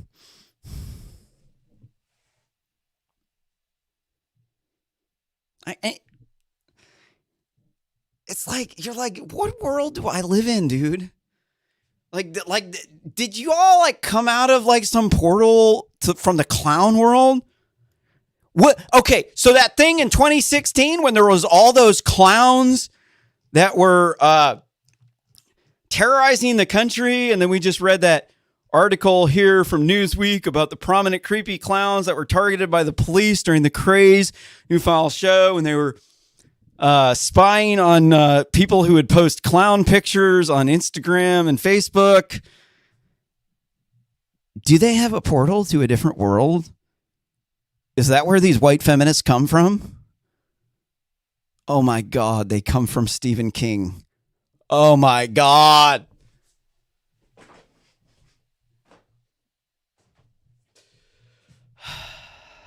Breathe in, breathe out. It's just a conspiracy theory. They don't actually have a portal to the clown world. They're not actually funneling in it. Here in this next article from Newsweek, big tech is still profiting off of denying 9/11 conspiracy theories. 20 years on, despite the war on misinformation, the likes from YouTube and Apple are still making money from 9/11 conspiracy theory content that survivors and families of the victims were warping in true narratives of the attack. I'm an engineer. Let me give you a real quick physics lessons here real quick, okay?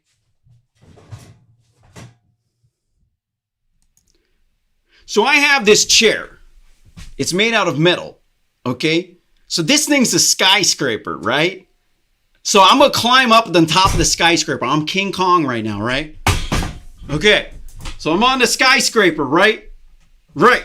Okay, so you can see it's made out of metal, right? Right?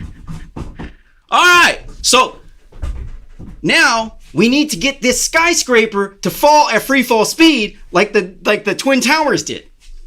Okay.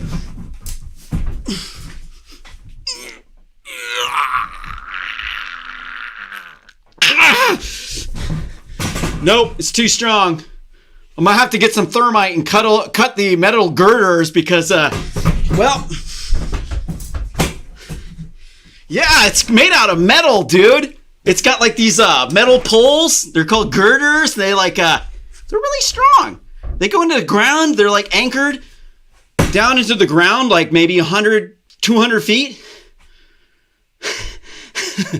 So I know most people are stupid, like really, really, really stupid. But let me explain to you a basic principle of physics.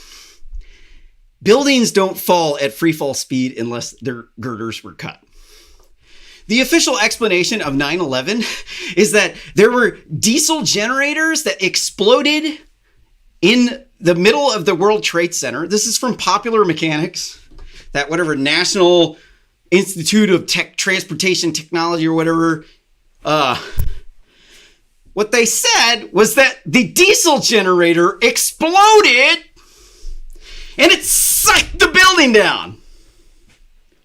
Right. And then building 7 imploded. It just imploded. But it had never been hit by a building. And then the owner of the building said, we're going to have to pull this building.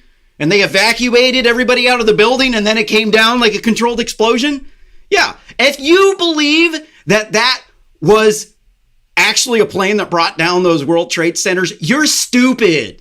You're stupid. You need to take a basic physics class. If there is resistance, if there is a metal pole, you're going to need a force to squish it down. You're trying to tell me a diesel generator exploded in both of the towers, and both of the towers came down at free fall speed? I have a bridge to sell you. It's made out of steel from the World Trade Center. It's got thermite residue in it.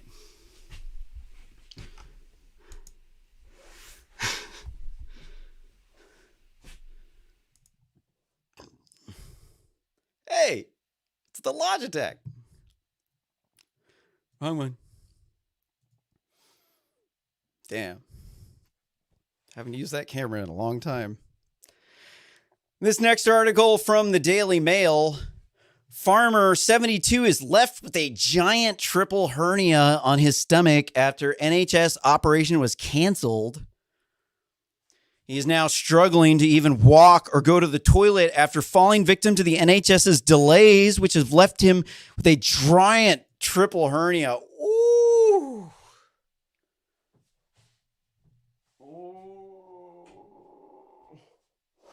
Yeah, so like last year, okay, so the past, I think I looked 5 years back, and it looked like the death rate in the United States grew by about 16,000 each year. There was about 289,000 people that died in 2018. And then there was 500,000 people who died in 2020. And so they say that 330,000 people died. No, I think they say 300,000 people died from COVID last year. One of those numbers. But if you do the math, you can see there was 125,000 extra deaths beyond what was predicted from COVID. Sorry, here, we'll get this out of your face. I understand that is gnarly. And so there was 125,000 extra deaths beyond what we would have expected with the normal growth increase. Now, this isn't completely out of the ordinary. We have diseases come through. It goes from, like, old people die out in waves, going from pneumonia to flu to now COVID. Each year it'll be a different thing that takes them out. And sometimes, that'll happen. But there were a lot of people that died because of the lockdowns. There was a lot of people who died from being forced to wear masks that had bacteria in them that gave them diseases.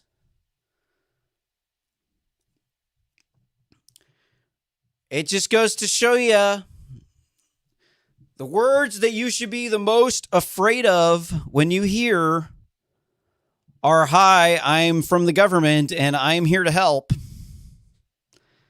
There are 3 things the government is extremely good at doing: wasting your money, killing people, and creating a whole bunch of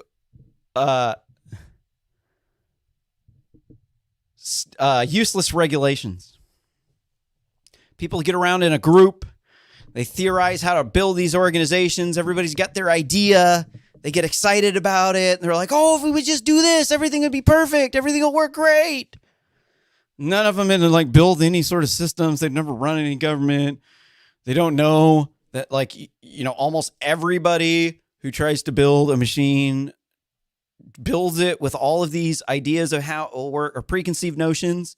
And then you start to build it and you realize the machine doesn't quite work exactly the way you thought it was. And there's no real way to make it perfect. Like, your design wasn't so good. Like, it sounded good on paper, but then, when the rubber met the road, there wasn't any traction. The design sucked. It was half baked. You didn't think about things. You didn't have any experience on how to make it right. This is pervasive. The road with hell is paved with good intentions. There are signs all over the place on the road to hell that say, "This is going to be awesome. This is going to be the best thing in the world. Everybody's going to love this. This is going to help everybody in the world. It's going to make a better place." I mean, they're everywhere, man. Like, literally everywhere, dude.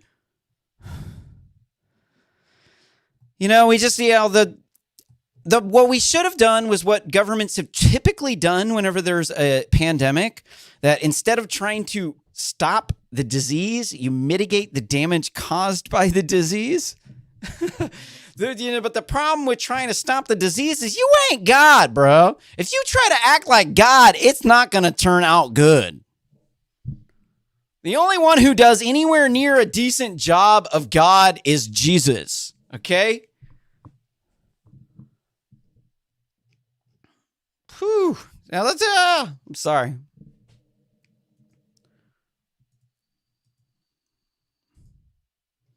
What if we got qualified immunity? This next one here from the Hill.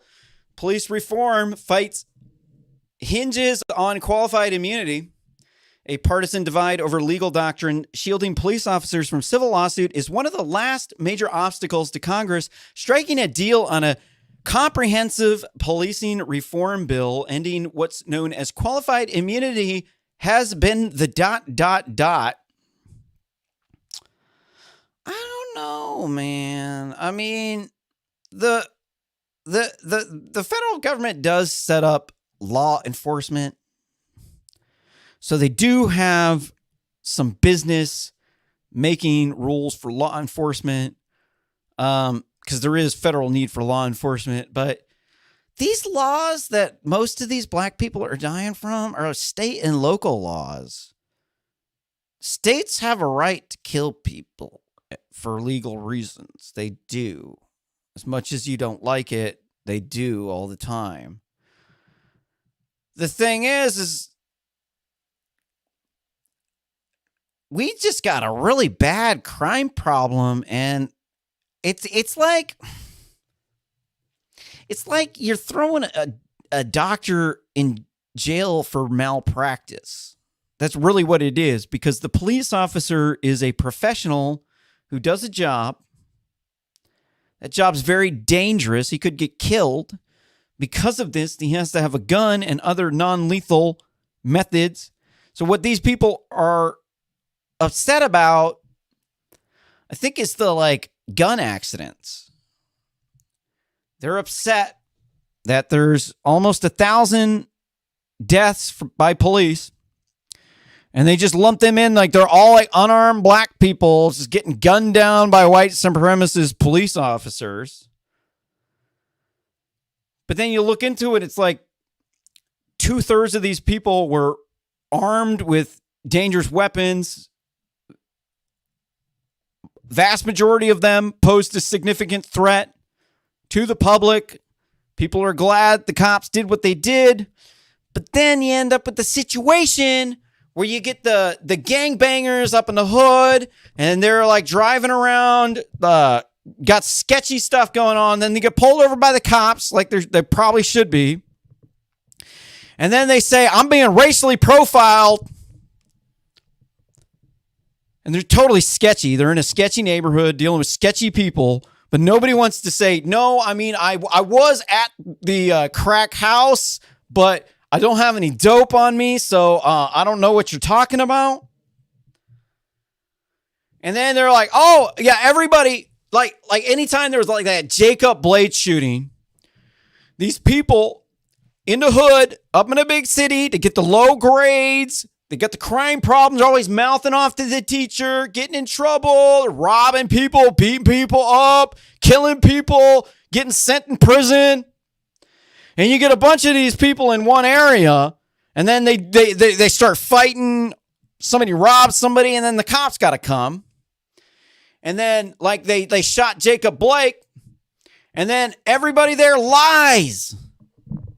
They make up lies. They say, no, Jacob Blake's this perfect person. He's this father. He's innocent. He's a lovely person.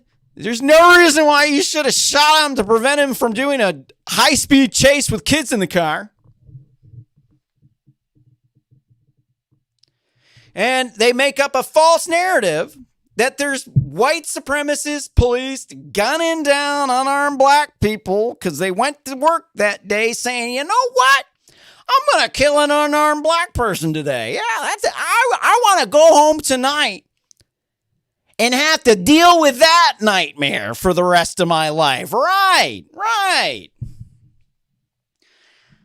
And they're like, well, black people, they're getting killed at twice the rate by these police.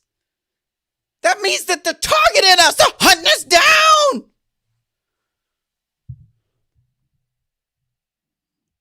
More than 50% of the murders in the United States are committed by black people. They're 1/6 of the United States population. There's almost 20,000 murders in the United States per year. more than 50% of them were committed by black people. To put that into perspective, the total number of people killed by far-right extremists since the KKK days has been about 3,000 people. That's about 1/3 of the amount of people that are murdered by black Americans every single year. Back when the KKK was in control, the black family unit was together, and they were doing way better than they are under the Democrats right now. Who signed in the 1994 crime bill? Who passed it? Who are the people that made the 1994 crime bill happen, that created the prison industrial complex and locked up all the black Americans? Black people! Sorry, your speaker was up way too loud. I'm so sorry. I'm an asshole, huh? No. Black people supported the Biden 1994 crime bill because the crime in the hood was so bad, they would vote for a segregationist named China Joe Biden, the one who's vice president under President Kamala Harris, because the guy's the streaking White House groper. Kamala Harris wears the pants. Biden's the streaker who gropes women at the White House.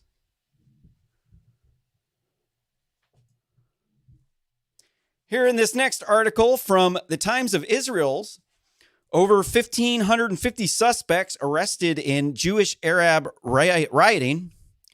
Israel police said 150 indictments have been filed. Thousands of officers involved in operations to catch perpetrators. I think the title was more appropriate than saying Jewish-Muslim rioting. I feel like people are like,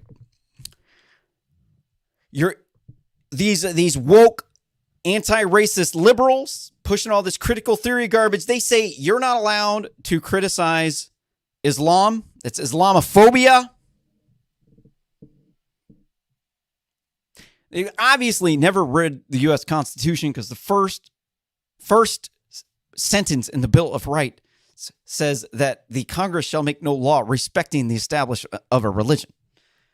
It puts that before prohibiting the free exercise thereof.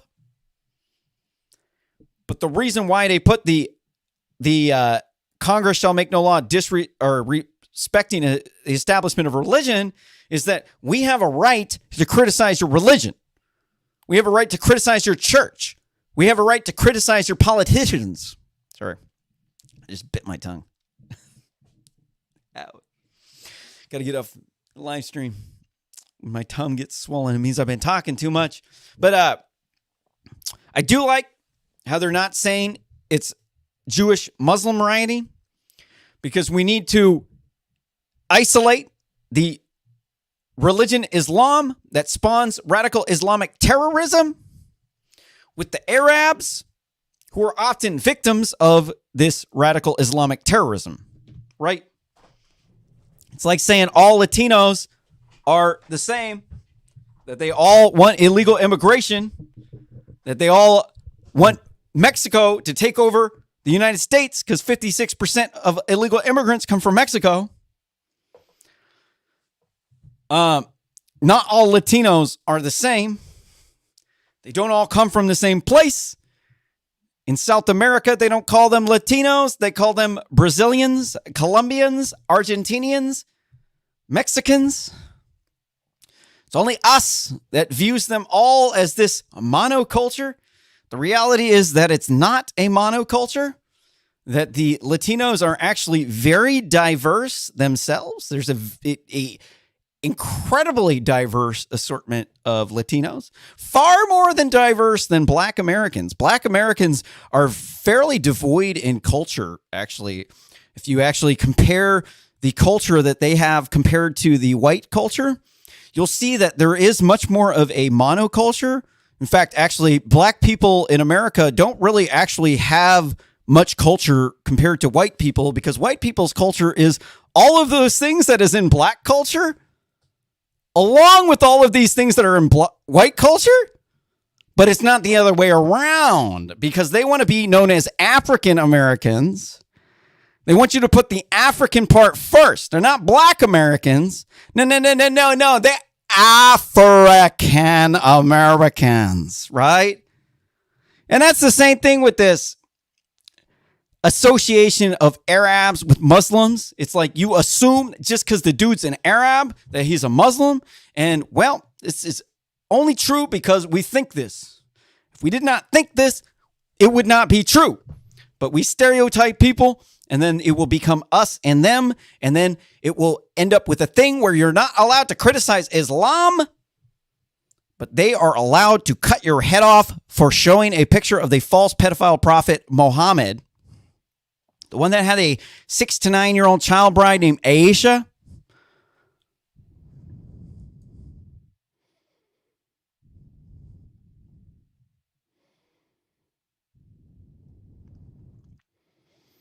Really tired of having Muslims demand I not disrespect the establishment of their religion. She's like, oh, no, we have freedom of religion in the United States.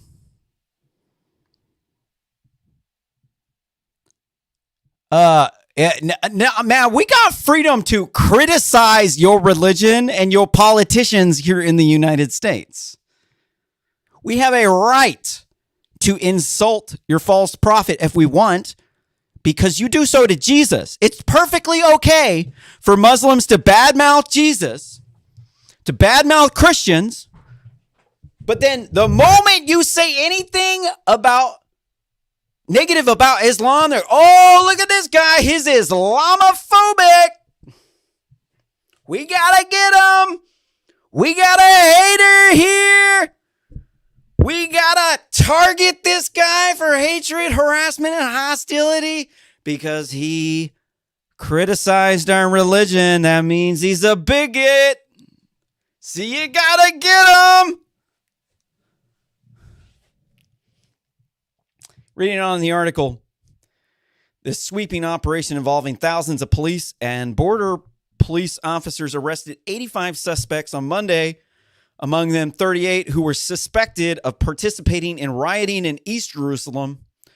So far, 150 indictments have been filed, police said in a statement. Charges have included assaulting police officers in aggregated circumstances, endangering human life on a public thoroughfare, participating in riots, throwing rocks, disorderly conduct in a public place, arson, and interfering with police officers in performance of the duty. Now, so what they're trying to do, they're accused of apartheid over here in Israel. But the reality of this situation is that it's the Muslims saying, no, we want everybody to be Muslim, and if you don't abide by that, we're going to chop your head off. Sharia law. You criticize us, now you're a bigot. So they need to come and attack you. You have to be killed because you've criticized their barbaric religion. Why can't they just give up their Muslim religion?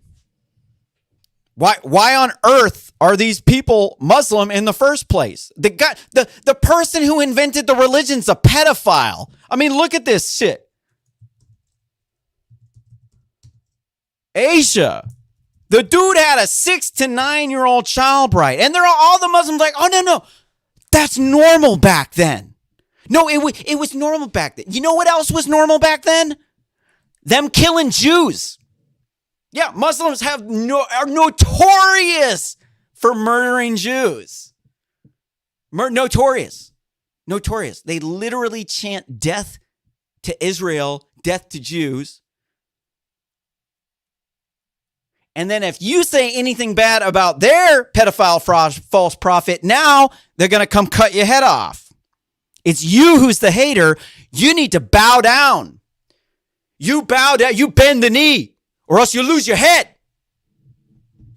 And that's the thing. We can't coexist with these people, man. We can coexist with Arabs. Arabs are cool. Muslims? No, they're antithetical to our society. The West is antithetical to Islam. I don't know. I'm staying out of it.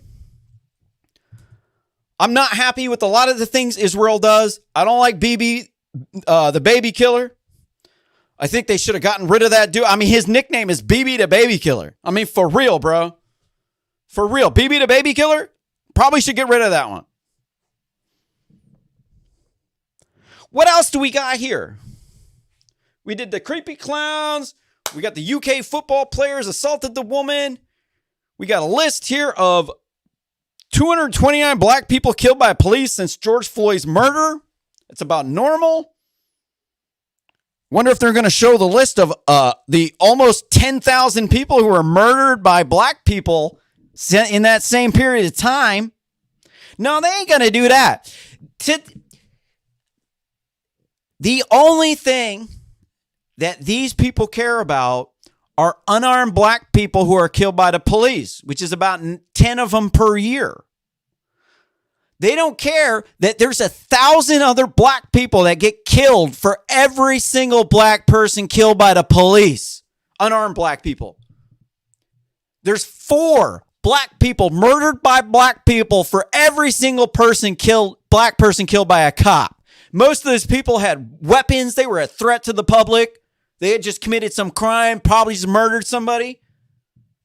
Going on a high-speed chase, endangering public. And these cops, bless their heart. Bless their heart, they do. They risk their lives, and they just get hate for it. People don't care.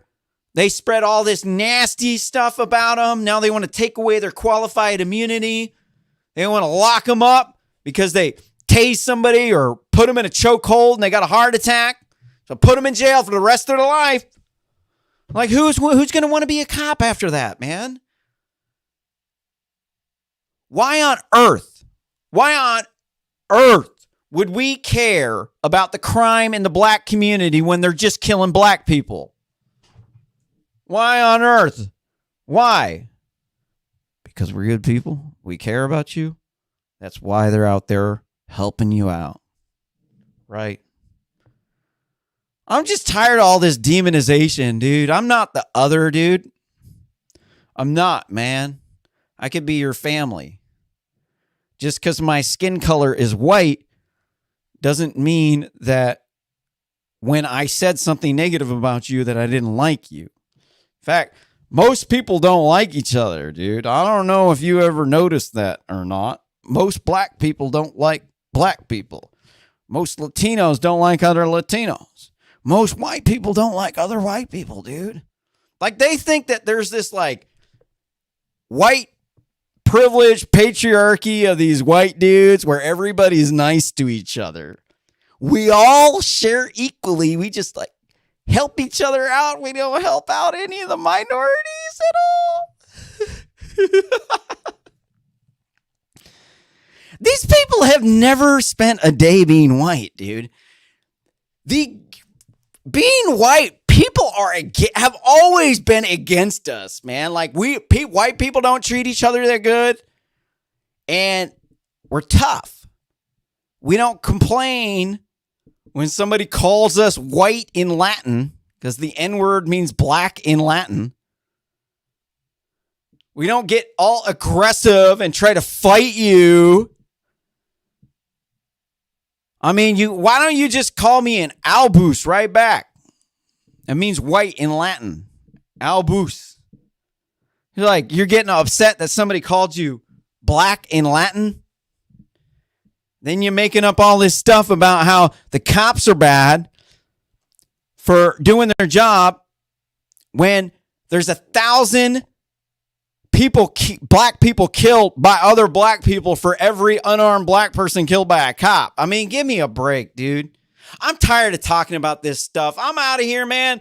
Thanks for tuning in to RSS Commentary for Wednesday, May 25th. Again, I'm your host, Captain Cale McCullough.